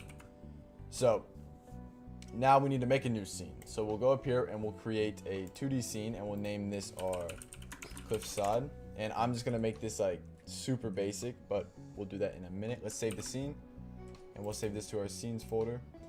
And in cliffside, let's just make it to where our player can get transferred into this scene, right? So we'll go to our world. All right, we're on 9:30 now. Side.tscn, All right, we're back to where we were. just like that. And then we'll do global dot. We're gonna have to call some type of function into our global script. So we'll just call it like finish changing scenes or something like that, right? Because we're gonna have to have this just so we can go through a little bit of stuff in our global function. So What our is that cliffside can noise? communicate with our world scene. That big like boom. If that makes sense. And then we also need to call our change scenes function and our process function. So change scenes. So that means we're always running this no matter what. So I don't have a funk.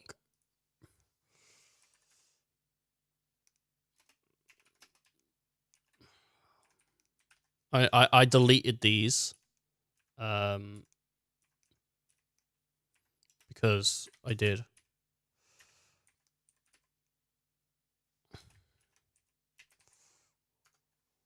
Yeah, process delta. Did I do capital there? I didn't mean to if I did. Change scene.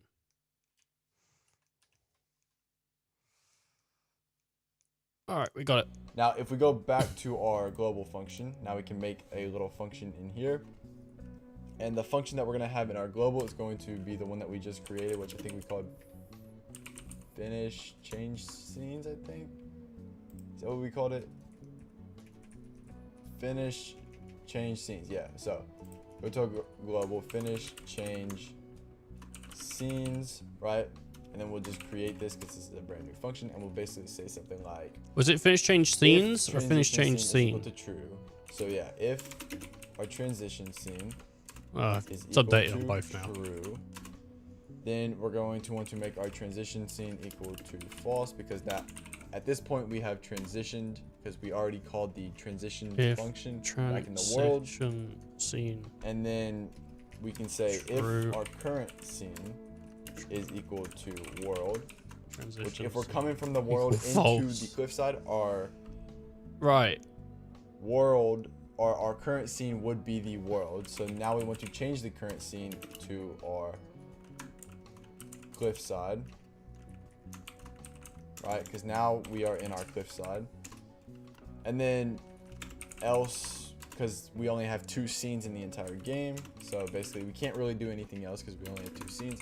If you have more scenes, this is going to be a little bit different, but that is how we are going to do that for 2 scenes, right? So 1 second there. So I need cliff side. I need to change the world. Cliff side. Oh, for fuck's sake. Cliff side. No. There we go. Right. This needs to be equal to. So if transition scene equal to true, which needs an ending on there. World. Okay, cliffside. Else if. Elif. No, just else. Because it's not if. Current scene equal world. Alright. now we need to create some type of scene for the cliffside, but everything should technically work. So if we were to play the world and we were to walk up here, we do change scenes. We are now currently in the... Oh yeah, let's have a look. It broke. If.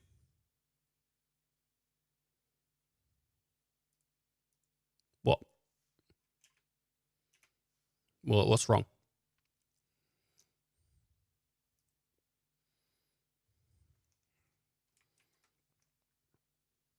Oh, there's this other world script. So we have this, right, this one. Scripts. Yeah, this one, where is it? Shown file system. Where is it? No, how do I delete a script? Oh, there it is.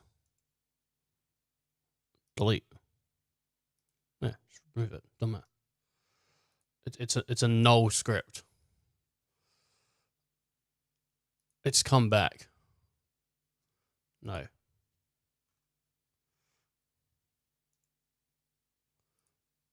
don't know what this is. Shown file system.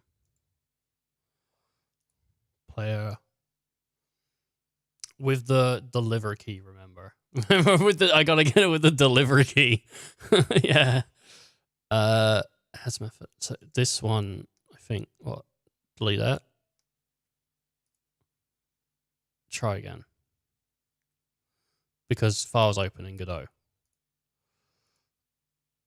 Close. Delete. Oh, for fuck's sake. Is it this one? What is Cliffside enemy player. I don't know what the issue is here.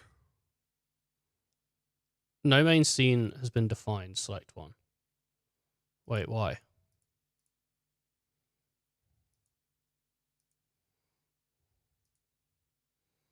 Select current.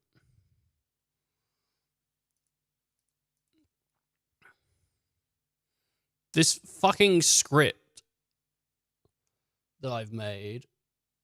No, that's right.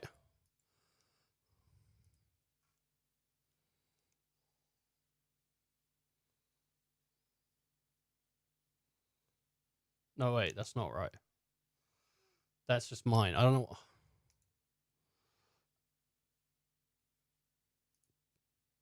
Oh, fuck. What have I done? Fuck! What have I done?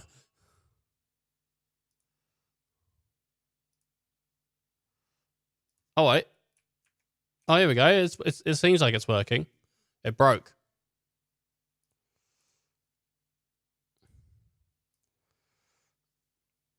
Yeah. Right. Debug session closed. Tile map. Well, I don't know what's wrong. If we play the game, it just breaks. It's not responding. Expected identical block if. Oh no, I think whatever this script is, show in file system, project. How do I save my whole thing? Right, so what's that? I'm gonna go and delete this from the actual, I don't know where my Godot is kept.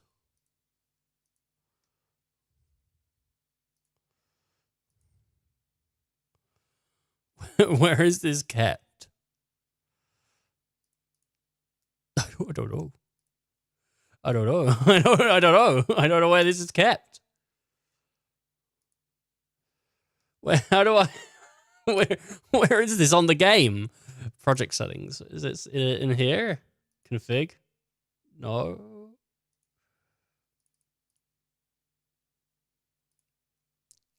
Res. Where is this? Is it in the Godot's stable folder? No. I don't know where. I don't know where. How do I figure this out? Where's like help, editor, project? But it's not just project. It'd be.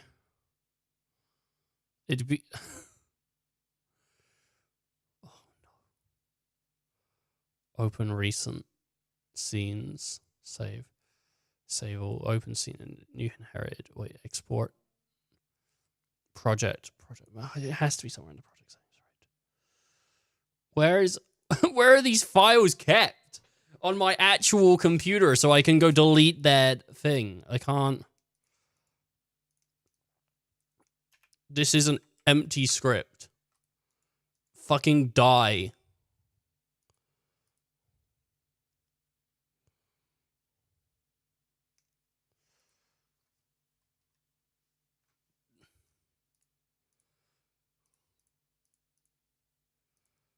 I don't know what's going on. I don't know why it's wrong. Why sorted layer has the same... No, that's fine. Debugger.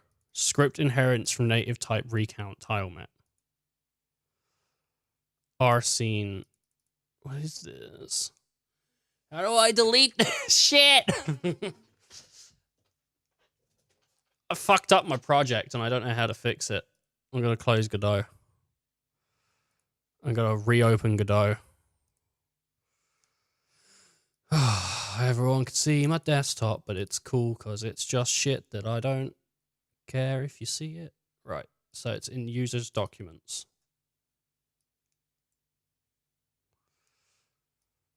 It's my lightning.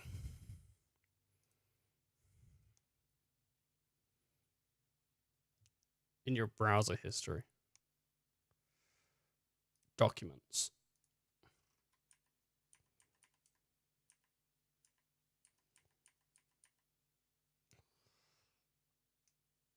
Oh, for fuck's sake. Let me reopen this again. Godot. So here's what it is. It's in Documents, Idiot Sandwich.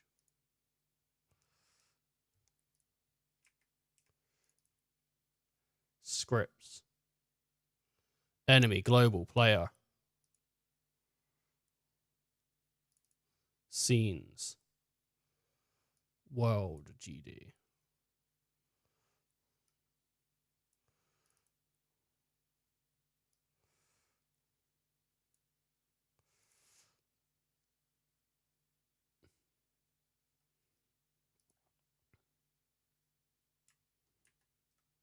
Okay.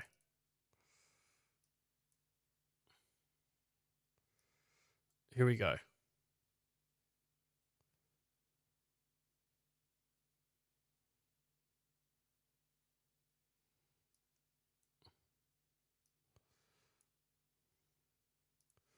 I'm going to have to move that script over back. It says fixed discrepancy.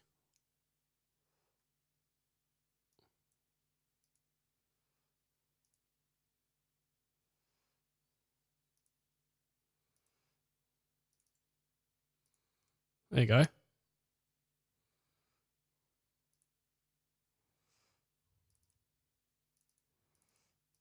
Right, I've got all my scripts. It's a 2D world. Player, enemy. Scenes. World. There's world. That looks good. So, we press play. Ref counted, so it can't be assigned to an object type tile map. Script inherits from native type. I don't know what this is.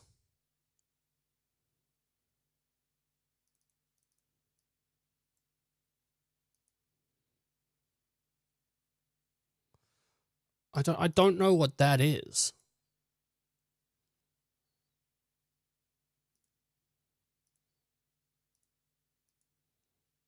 Like, I don't...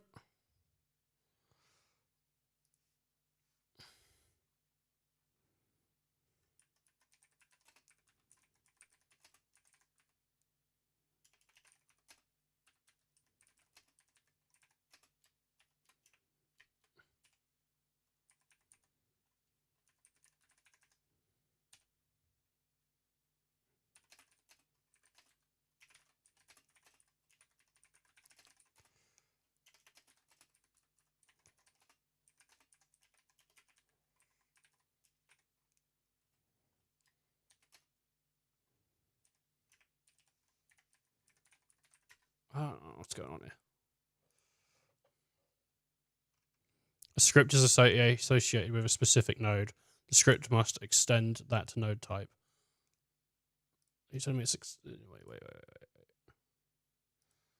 Let me... World. This.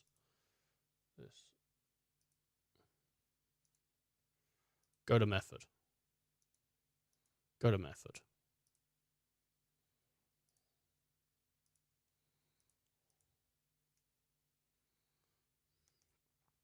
I don't think it is. I don't know what's wrong. Error. The parameter delta. Empty script file. Well, fucking delete it then.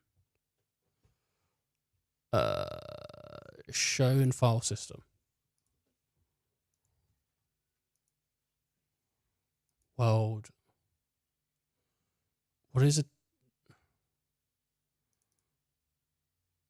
So, but that's the scene, isn't it?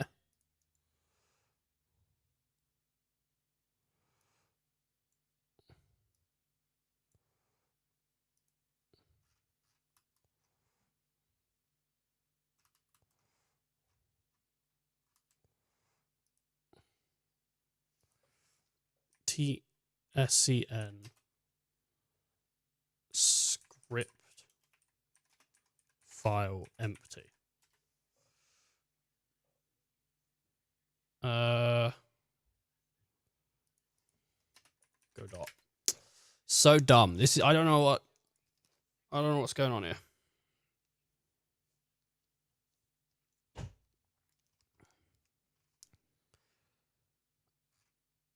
I don't know. I don't know what any of this is. What is this? I'm trying to load. Looks like it's unable to phrase enemy grunt. I think if I delete that,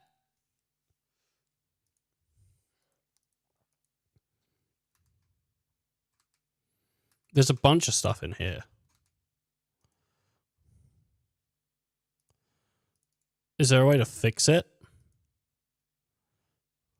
Well, just pass. Just pass. How about pass? It's function. I don't know. If I add world in here, all right, let's close that. Discard. I don't know what to do. I can add player in here, or I can't. Open scene. Open scene. Like, it's all there.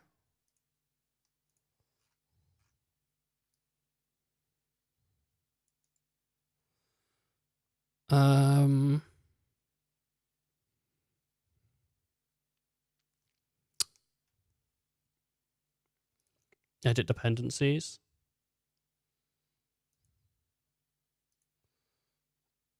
Reload. It just opens this up and then it's like, but it's empty. I don't know what to do. I don't know what to do. I don't know what I've done. I deleted some stuff from here, but I don't know what it is.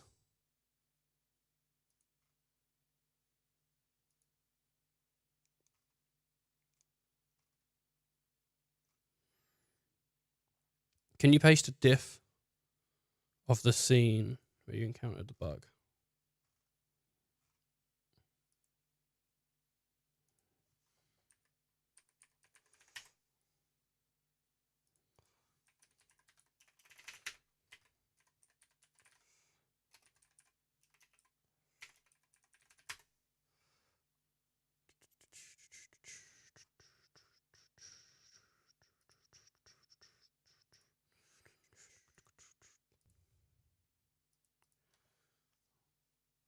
What was here?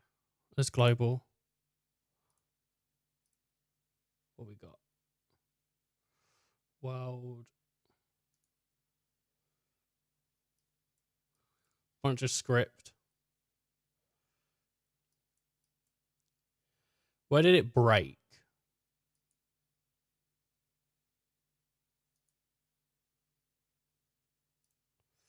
Look at my face. I'm so stupid. Oh, I don't know. I might have to just fucking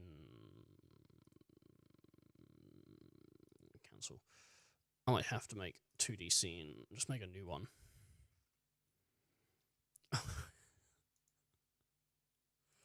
Oh, I just have to make a new one. Just to call it world.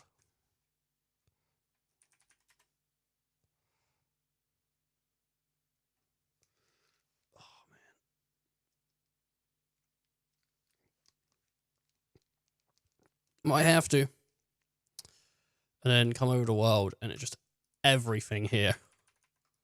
Just copy it.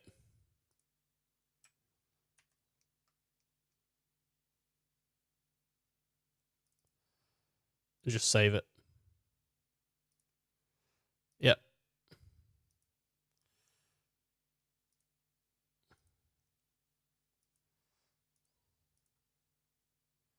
Don't save.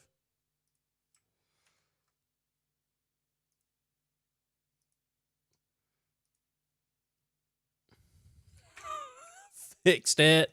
Fixed it. That doesn't work.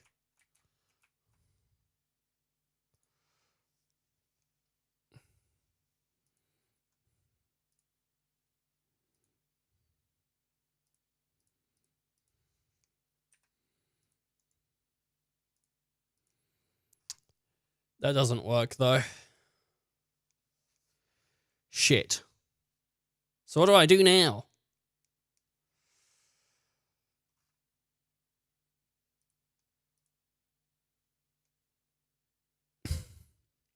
Hmm.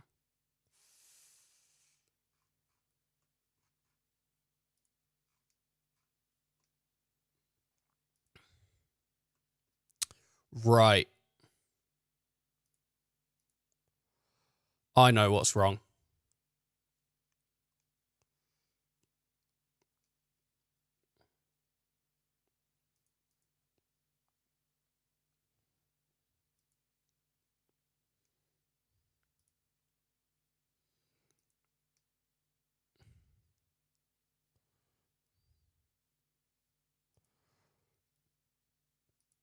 This one.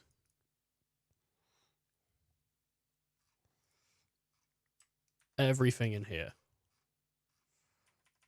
Everything in there. Copy it. This. Just delete it. Remove it. Okay. Okay.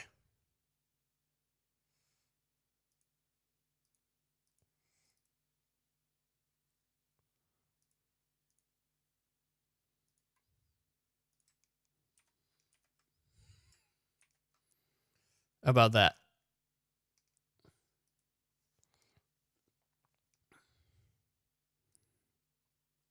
Script inherits native type.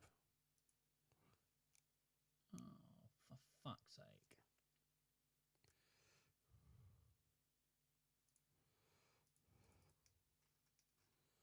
Can you take me to the problem?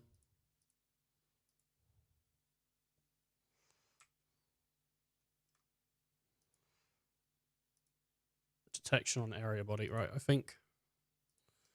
Here we go.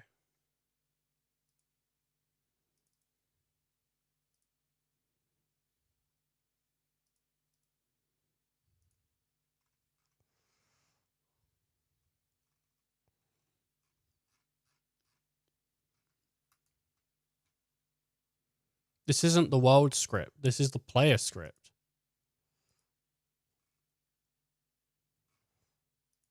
Did I?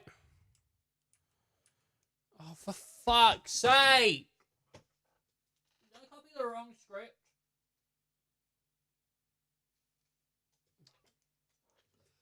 I think I copied the wrong fucking script.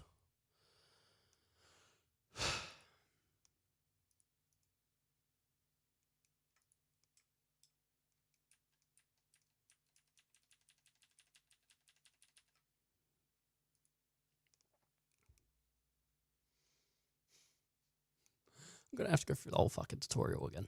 I'm gonna have to go through the whole fucking thing again, dude. Damn it. Right. Player, world. Just fucking delete it. Okay. Just close that. Where is it? Delete it. Yeah, remove it. Okay. No. What are you talking about? World. Boom. Create a script. Fantastic. What does his script say? He's looking at the global, right? World makes sense. And then Right, here we go. World. So. Funk. On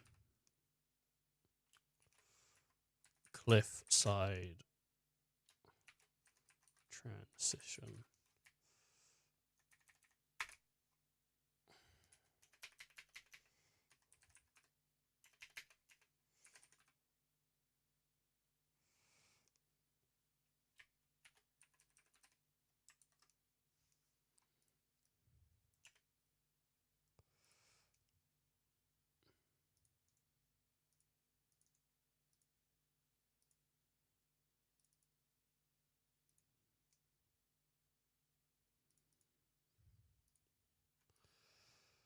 There we go.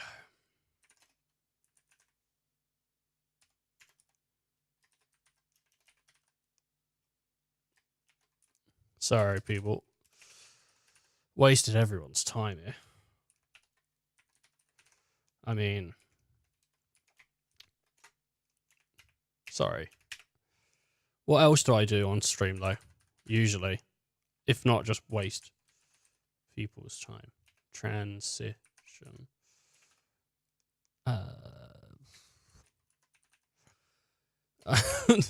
There are better uses of time than me.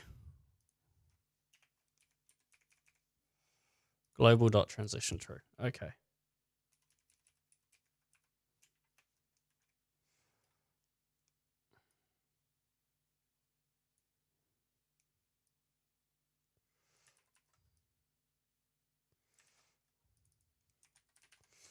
False. Func. Change. Scene.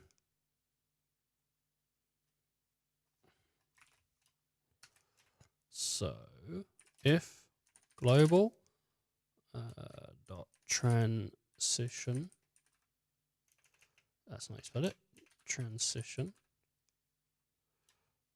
Scene equals true. If global dot current scene equal to world,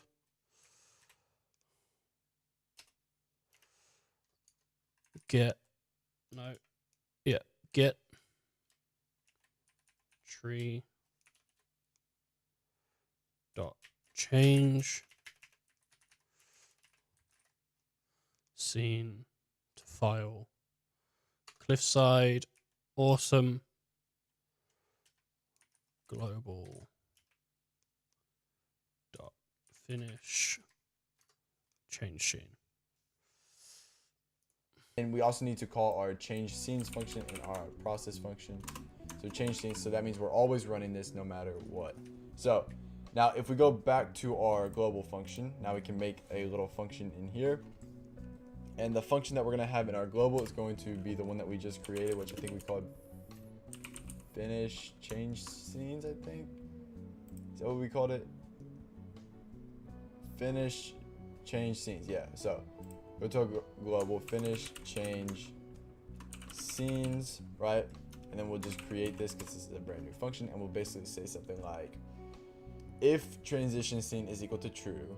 So yeah, if our transition scene is equal to true, then we're going to want to make our transition scene equal to false, because that at this point we have transitioned because we already called the transition function back in the world. And then we can say if our current scene is equal to world, which if we're coming from the world into the cliffside, our world or our current scene would be the world. So now we want to With change value the current type scene bool to our cliffside, right? Because now we are unused in our parameter cliffside. delta. No. And then else, because we only have 2 scenes in the entire game, so basically we can't really do anything else because we only have 2 scenes. If you have more scenes, this is going to be a little bit different, but that is how we are going to do that for 2 scenes, right? So now we need to create some type of scene for the cliffside, but everything should technically work. So if we were to play the world and we were to walk up here, we do change scenes. We are now currently in the cliffside scene, but we have no way to go back, right? We are stuck here in the cliffside. What have I done? And we're What have I done can't really do to break this? It's like, oh, type ball. Like this all works. This all goes. I take damage. I can deal damage. Yep. I can walk and I die, and it goes invalid set index transition scene on base node global.gd. Global.gd. With value of type ball. So add function on cliffside transition.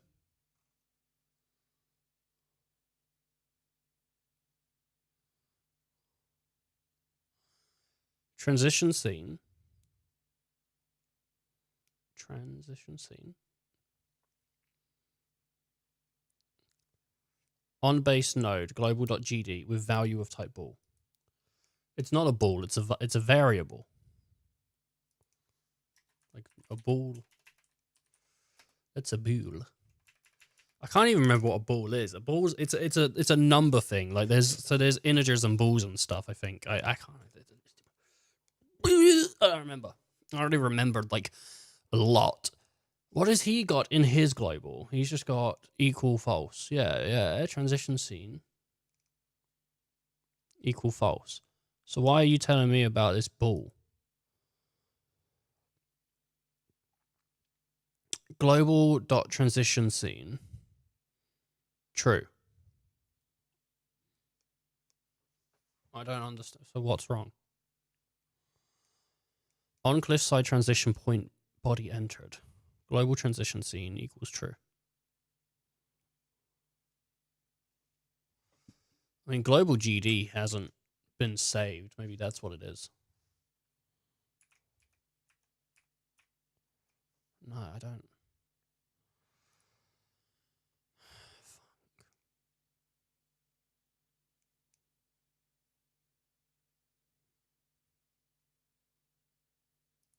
Is it this? Is that what the issue is? No. If anything, it's not doing anything now. So it was breaking before. Stop, right. So we need to go to our So go back to world. cliffside. Walk up technically scene for the cliffside scenes, right? Different, but He's in global because still. the current scene would be the world. So and then Go back to world. No, so that was right. It needs to be underscored here. So if body has method player do global transition scene equals true. Yeah. Funk. If on cliffside transition point body entered body, if body has method player global dot transition scene equals false. Oh, yeah, that looks fine to me. And we're calling change scene var scene change. It's giving me bool. I wonder if anyone else got bool. Bool. Nope. Nope. No one else got that error. Took me a week to figure out what was going on with this particular tutorial. Scene changes are hard, man. But there are several things in my way. Godot 4.12 freezes on my system. Yep. When a project 5.56 megabytes in size is displayed on a 4K resolution screen. That's funny, I'm using a 4K monitor.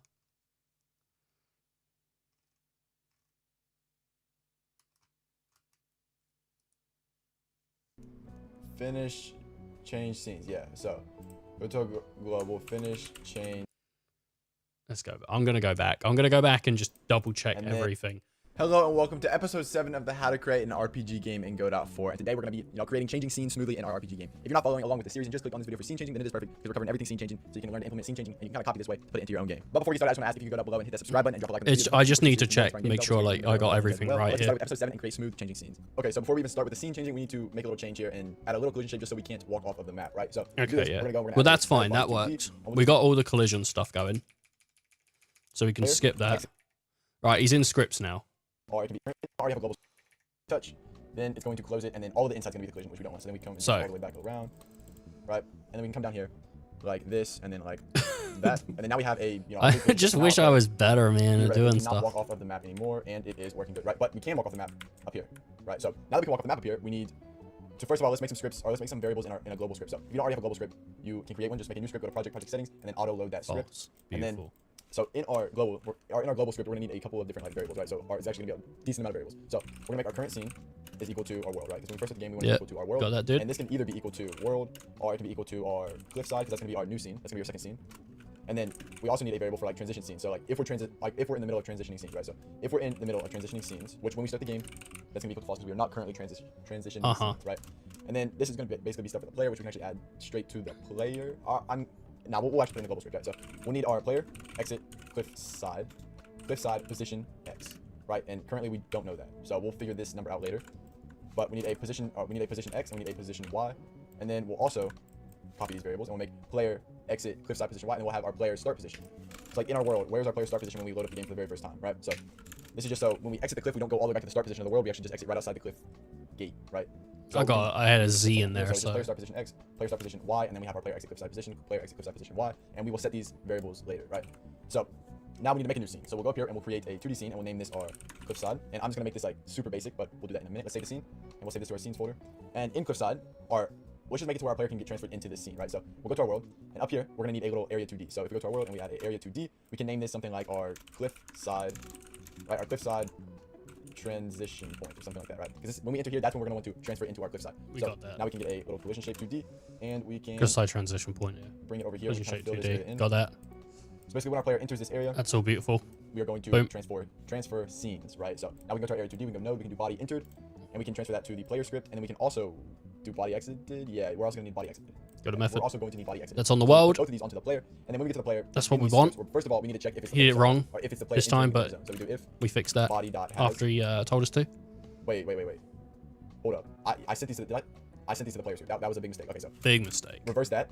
Don't do what I just said. I'm going to disconnect these methods, and instead we're going to connect them to our world script, which we don't even have a world script. Okay, so we'll make a world GD, and then we'll go and then we will make these functions inside of the world GD, right? So first of all, when a body enters a point, any body in the game enters a point, first of all, we want to check if that body has the method, right? If that body has the method player, which the only thing in our entire game that has this method right here, function player, it's just a pass function, just so we can check it from other scripts, is our player. So if it has the function player, we know it's our player, right?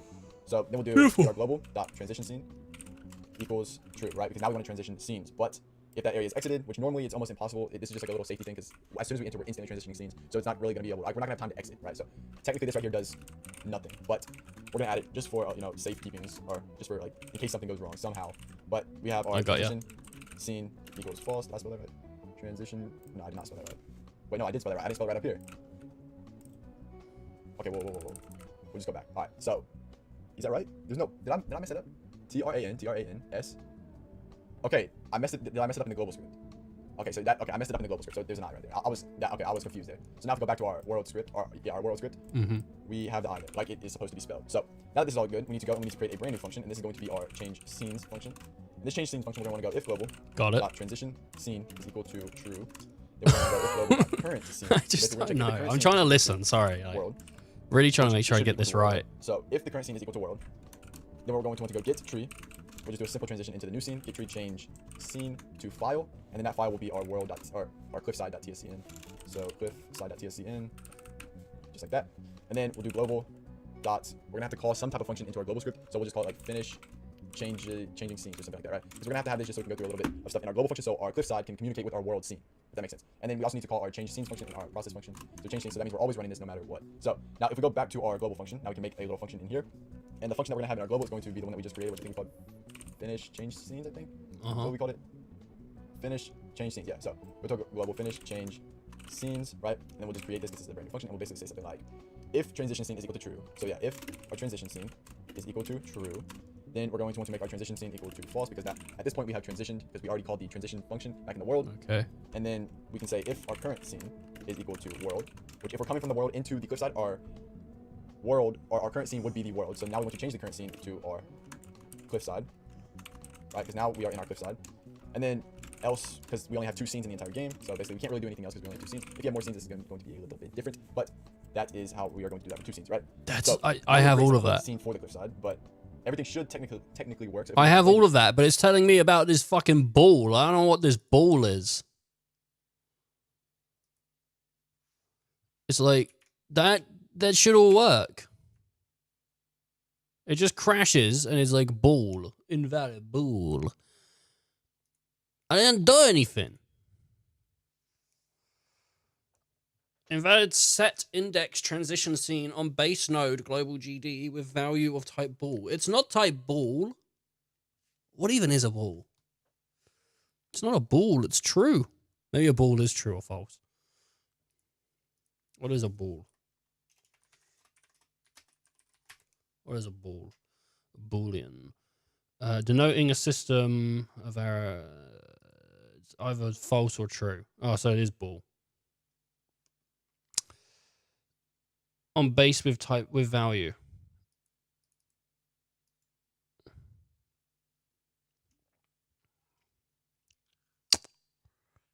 Shit. What do I do then? what do I do?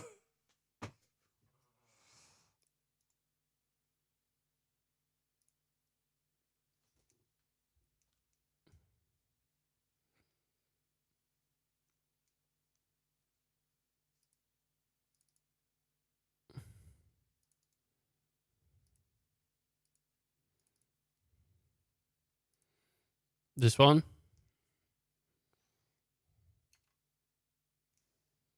What about that? I get rid of true. And now it's like what? Just pass. Just pass it. Who fucking cares? Unable to write to file. Lacking permissions. Awesome. Wait. There you go. It's gonna unable to write. I don't care if you're lacking permissions. Just suck my ding dong.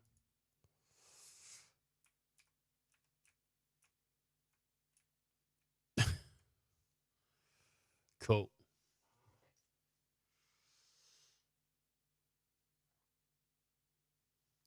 Cool.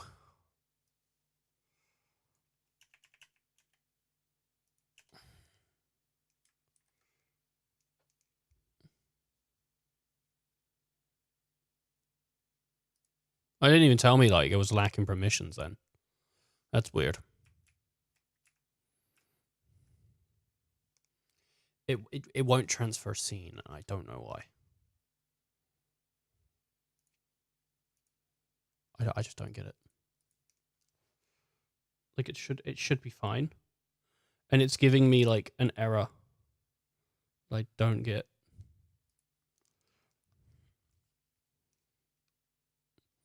The parameter body is never used. You want me to get rid of it? Does that make you happy?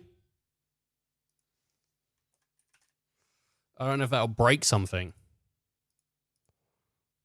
Prefix is it?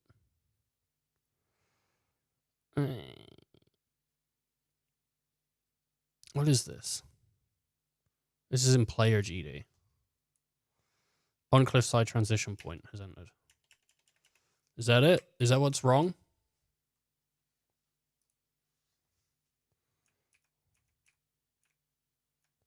No. It's frustrating because I don't know what's broken.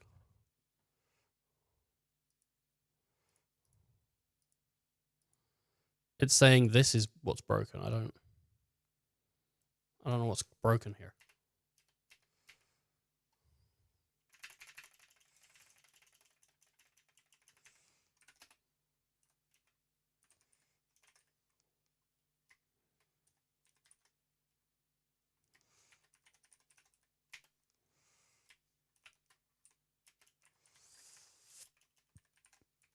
I'm just gonna rewrite it.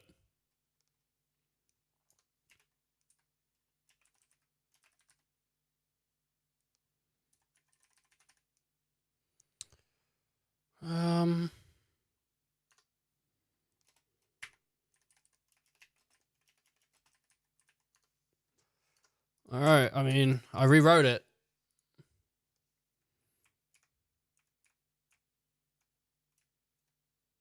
Yeah, same error. I don't understand what's going wrong, though. I have less errors. Do you want to...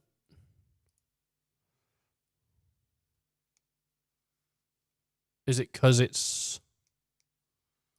Right, because it is meant to be transition scene.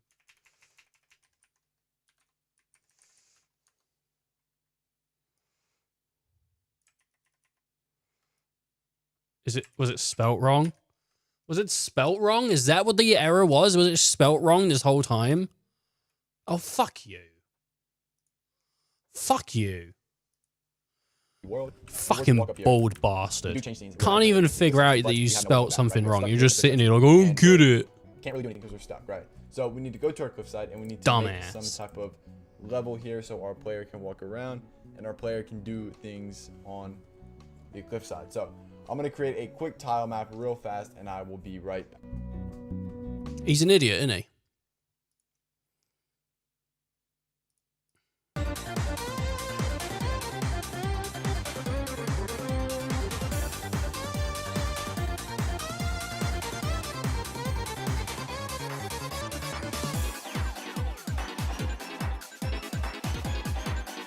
Love it. Dude, you're just listening to music with your friend and he's just making faces at you.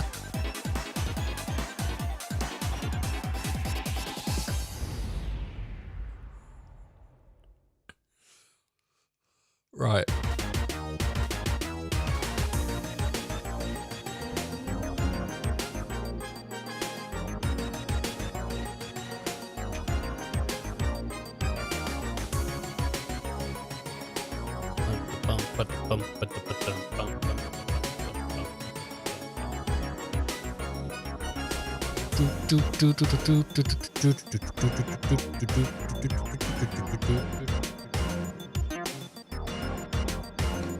How did he get So our player can walk around. So I'm gonna create a quick tile too map much? real fast. How and much I did will he? How did he get the things over so quick? See, like he just had them.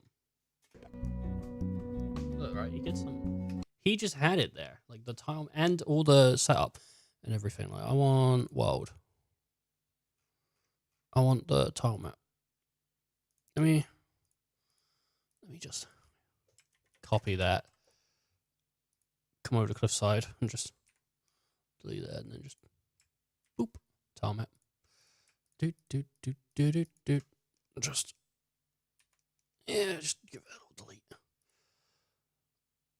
Patterns, terrains, tiles. Oh fuck, I have to do it anyway.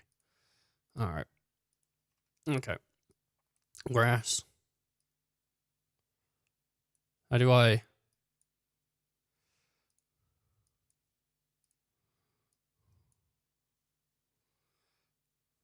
drag and drop or paste a tile map?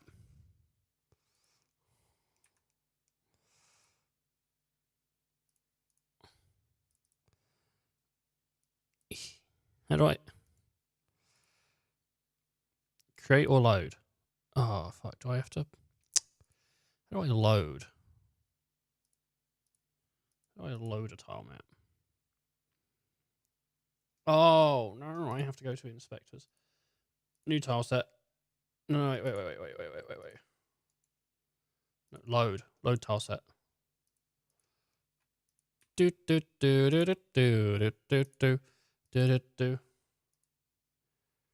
Quick load.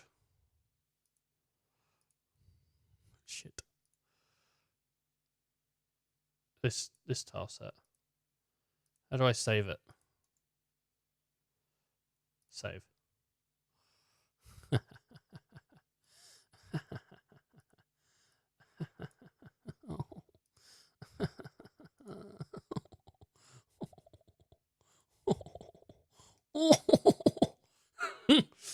Tiles. In scenes. Yeah, sure, whatever. I don't fucking care.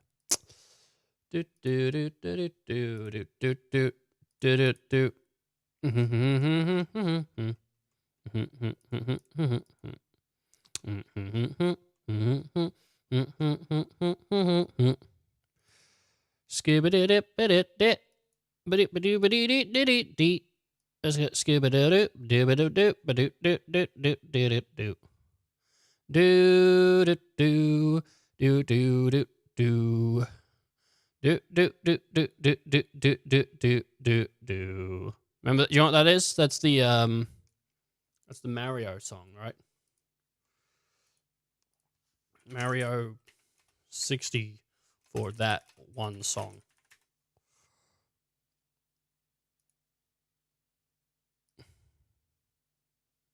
No, it's like What is it? It's... Now, what is it? What's the one?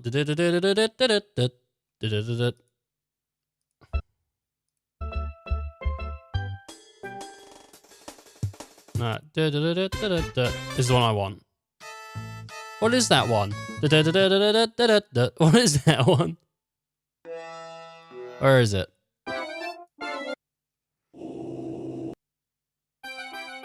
I can't find it.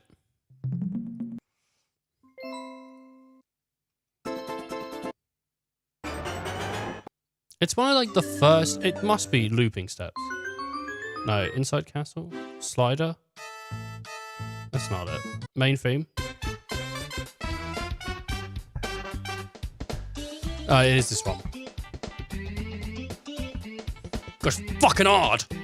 If you was at a nightclub and a DJ put this on, turn it up.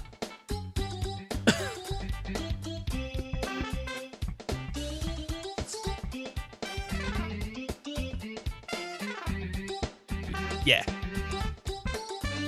But.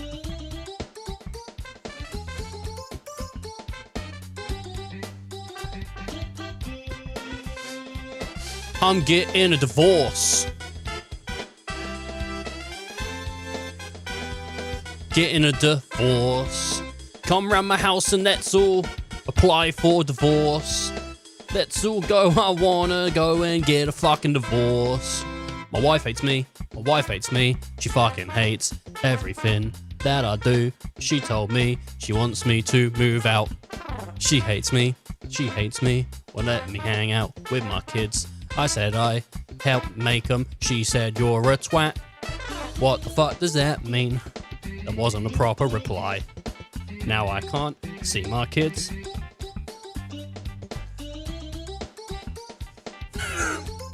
End the song.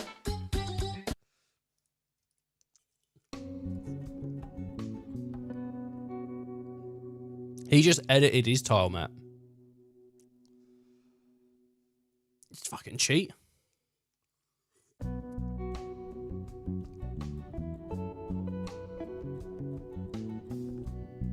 Is he going to add a collision to this as well? Because he could do. He's made a way better little thing than I have, hasn't he? Alright, are we going all out? Are we going all out here? Alright, I can do this too, okay? It looks like he's using this sort of, like, thing. To just, you know, make it more mountainy and sort of more secluded. More secluded!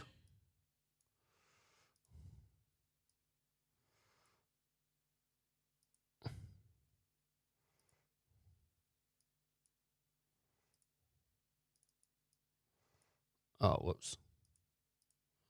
Fuck.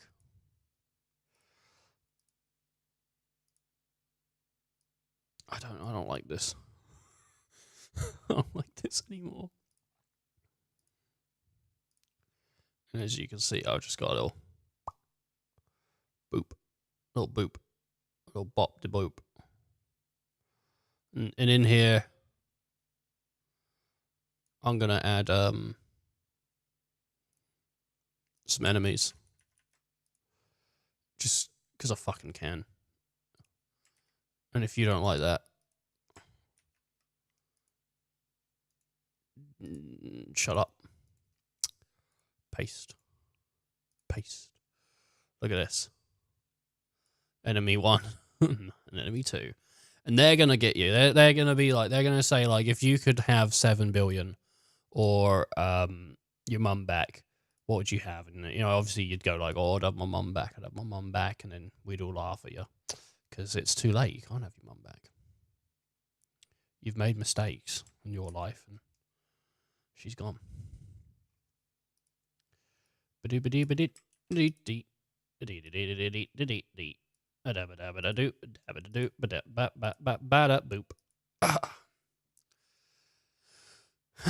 I don't care to make this look good on it. I just want to get the game going, man.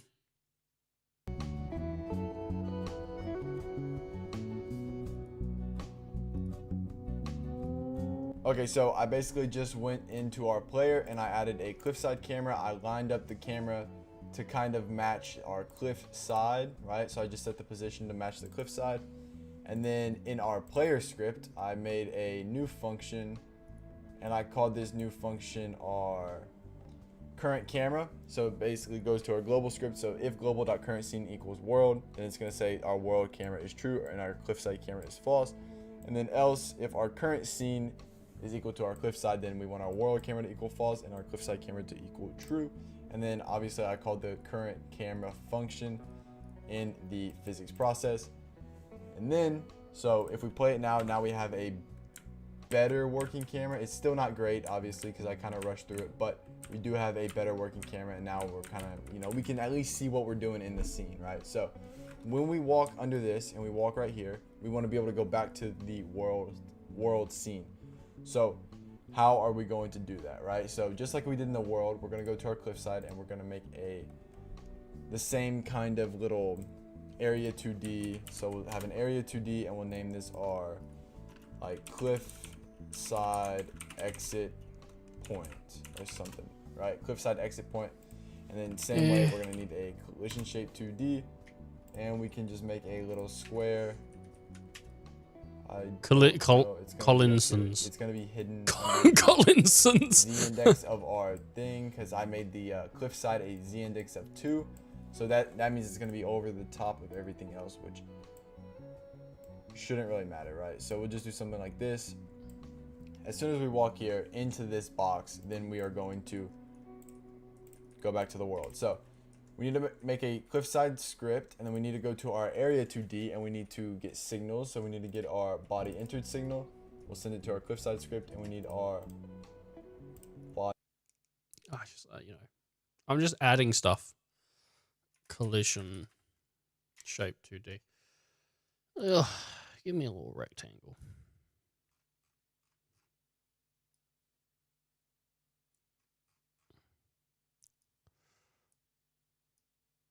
Boop.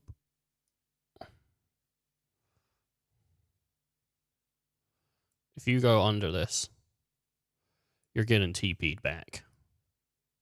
You best believe it. Body exited symbol, and we'll send it to our cliffside script. And then, just kind of like we did in the world scene, we're gonna go like if body dot has. 1 second here. He's doing this node, this. If entered body, I don't have a cliffside script, do I? I don't have a cliffside script, do I? Scene.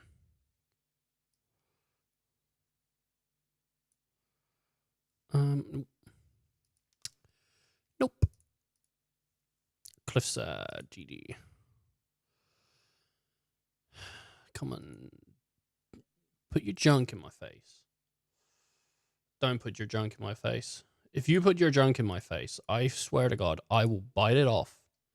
And not in a way that you think like, bite mine off. No, in a way that you're like, ah!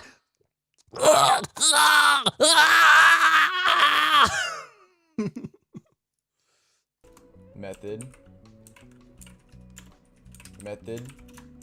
our player. So if it's our player, then we want our global dot transition scene to equal to true, because that means we are now about to transition.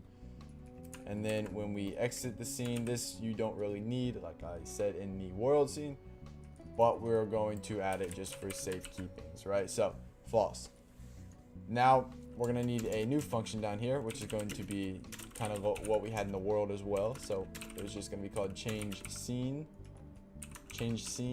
and then if global dot transition scene is equal to true, we're gonna go if global dot current scene is equal to our cliffside, because obviously we are going to I mean, we're in our cliffside right now, right? So we're in our cliffside. So basically this is just checking to make sure everything's working correctly. And then, so basically if we're in our cliffside, we're going to go get tree and then dot change scene to file, and then we'll change it to our world.tscn, and then we'll go global.finish change scenes, what we made earlier in the global script. And then now if we play the game, everything should work. No, but go back. I need to read the cliffside stuff. Stop.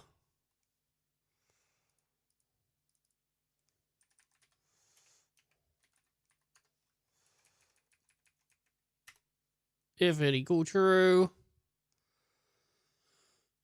If it equal true, then come round my house.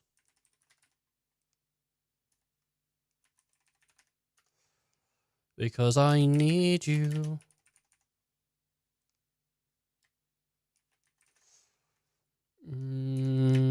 To smell me. Yes, I need you to smell me. It's too much to say that you don't want to smell me. Do the scene. Two. File.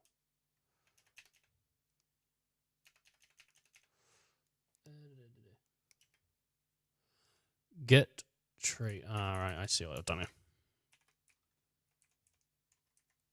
Dot.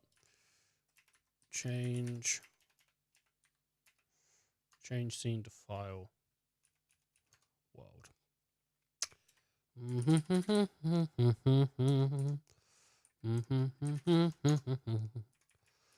In da da da da da dee dee dee dee dee dee dee dee.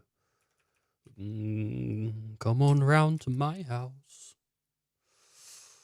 full script, and then now if we play the game, everything should work. So But there is one flaw, right? So obviously this is our start position in the game, right? And if we go to the world and we come back, it doesn't work. So what is going on? What is wrong? Do we have a collision shape on our player? We do. Let's go to our cliffside scene. We'll go up here, and okay, so there it is. That's our issue. We're not calling the function anywhere. I was about to make a print statement, but we are not calling the function anywhere. So if we call it it's in just our change process scene, function, is it? we can actually remove all of this.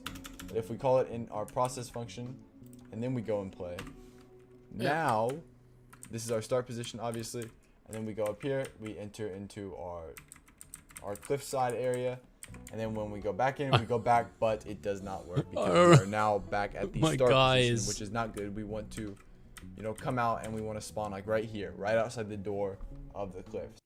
Well, 1 second here, bud. My guy is when you when you look at this and you think, oh yes, that's good, and you look at this, it's like a bit of a difference. Bit of a difference here.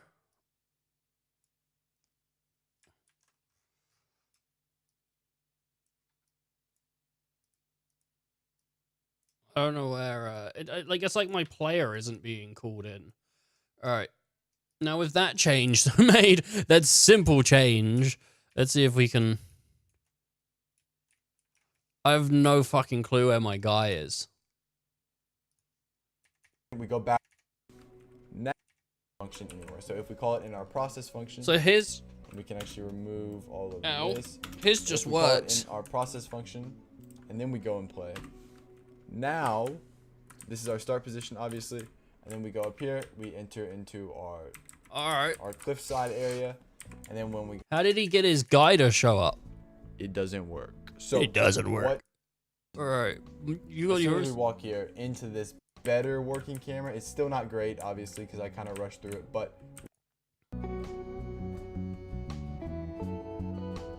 All right. Here we go. He's doing his. He's making it. Okay, so I basically just went into our player and I added a cliffside camera. I lined up the camera to kind of match our cliff side, right? So I just set the position to match the cliff side. I don't And think my then player in was our ever going player through. script, I made a new function, and I think called his this new player was function going our through. current camera. So Like it basically 11. goes to our global script. So if global.current scene equals world, then it's gonna say we have no way to go back. Create some type of call this new 2D. So we'll have an area 2D and we'll name. When we walk under this and we walk right here, How comes his then- player is going through?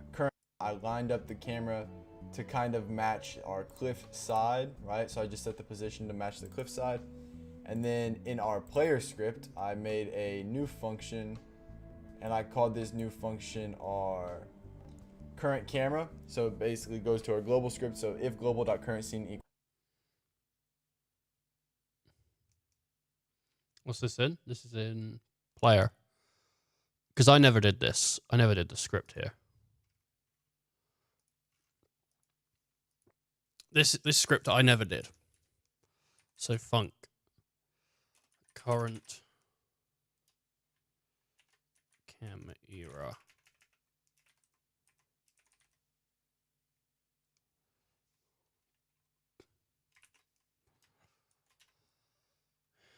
If global dot current scene equal to world. Yep. All right, I know I've done wrong here. God, man. World camera dot enabled enabled.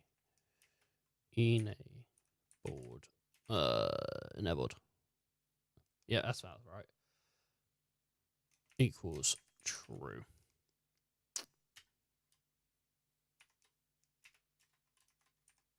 Cliff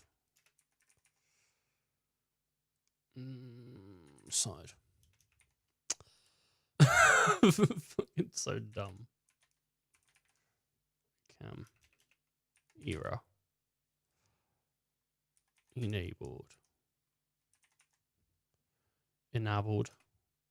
equals false. False. Oh yeah, baby.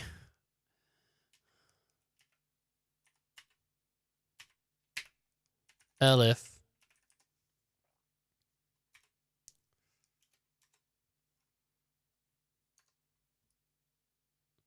An elif. False.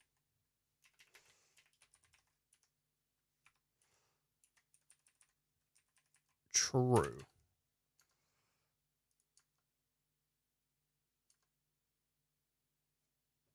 No.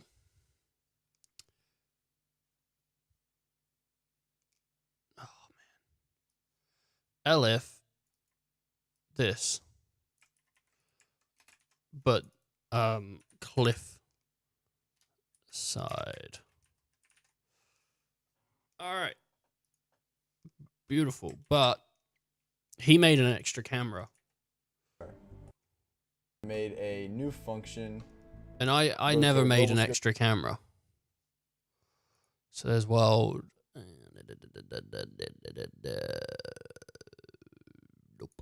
Is it the player? I don't know what's going on here. Did he make match our cliff side, right? So I just set the position to match the cliff side. Yeah. And then in our Oh, I see. I see. Ow. So it's a player thing. Has he got the player?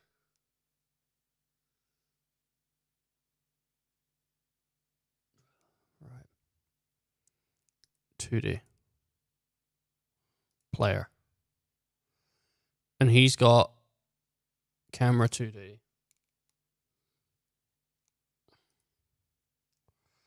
And that's like, so that needs to be world cam era world camera. And then can I duplicate that, please? And this needs to be cliff side camera. And then we'll just like in the inspector. I don't know.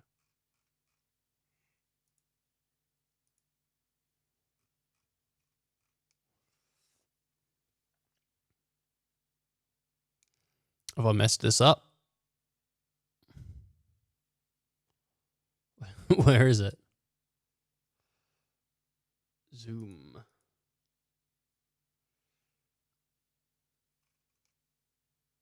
What is he? Oh, the limits. The limits. I don't know. It should work. Anyway, let's just see if it works. Look at that. Boom. Alright. Sort of, but not really. I want to add more zoom to the cliffside camera. And that way we can see if it is, in fact. I don't think it's working. I don't think that's working. You listen here, Gherkin. I don't think that's working. Oh, God, this is not comfortable. Usually stretching feels good, but that felt terrible. Oh.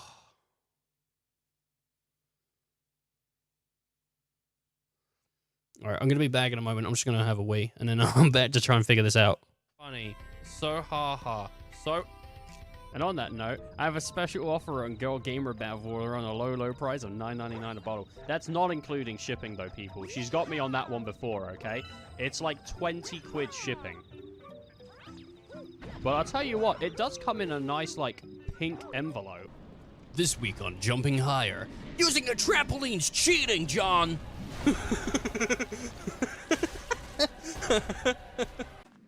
No, they have to both reload. Oh shit. Back online. Oh fuck. Please don't shoot Griff. Please don't shoot Griff. No. You fucking piece of shit!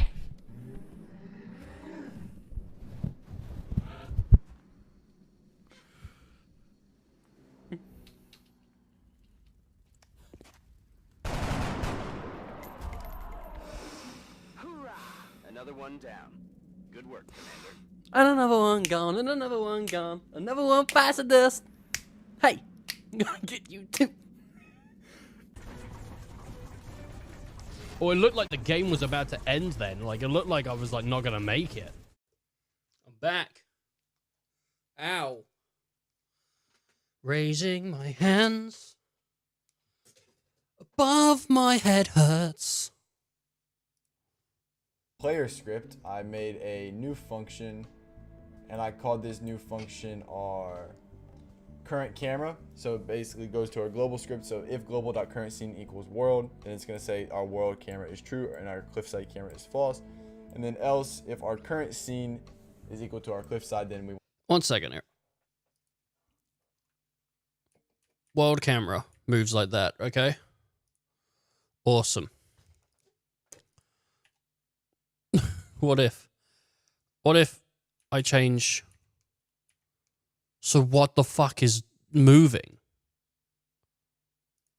What the fuck is moving then?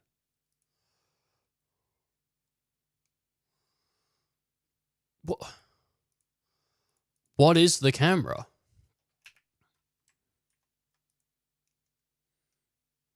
Is it not this? Is that not the camera? 5.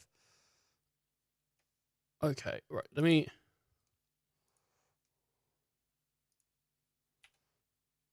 change that to 2. No, that is the camera.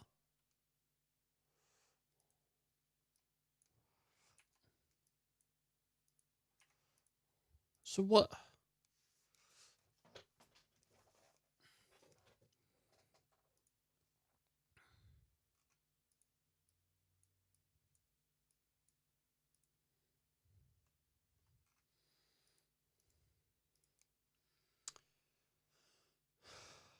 I don't know.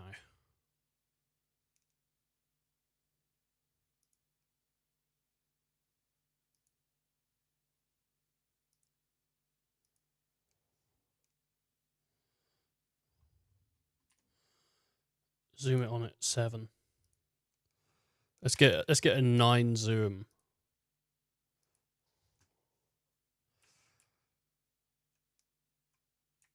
It just isn't zoomed in. I think it's because my player isn't going into new scene.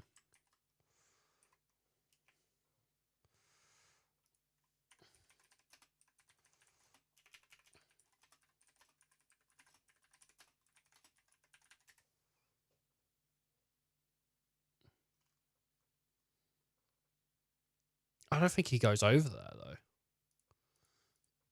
Want our world camera to equal false and our cliffside camera to equal true. And then obviously I called the current camera function in He must the have. physics process. Right. Once again, I'm Just gonna all the way back around. have to like Right. go. And then we can come down here.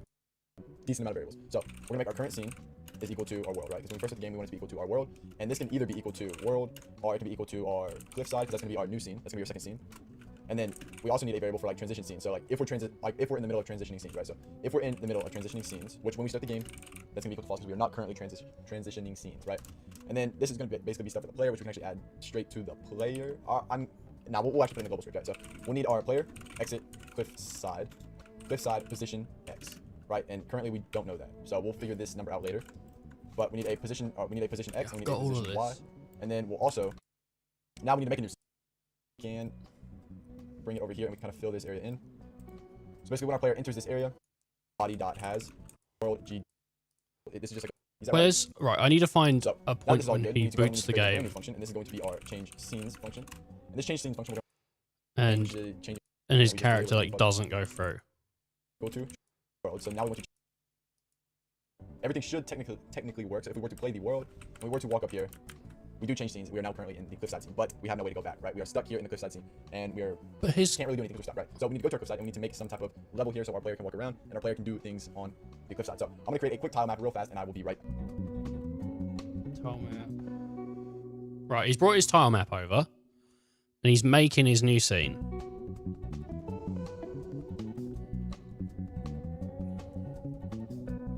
Beautiful.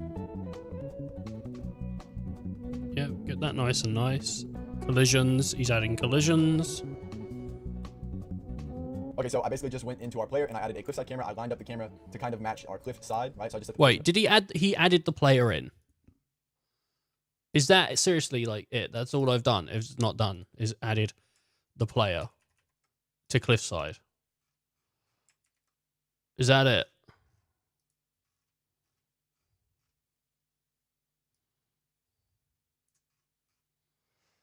Where's the scale? Where's the scale, dude? How do I... Visibility, transform, scale.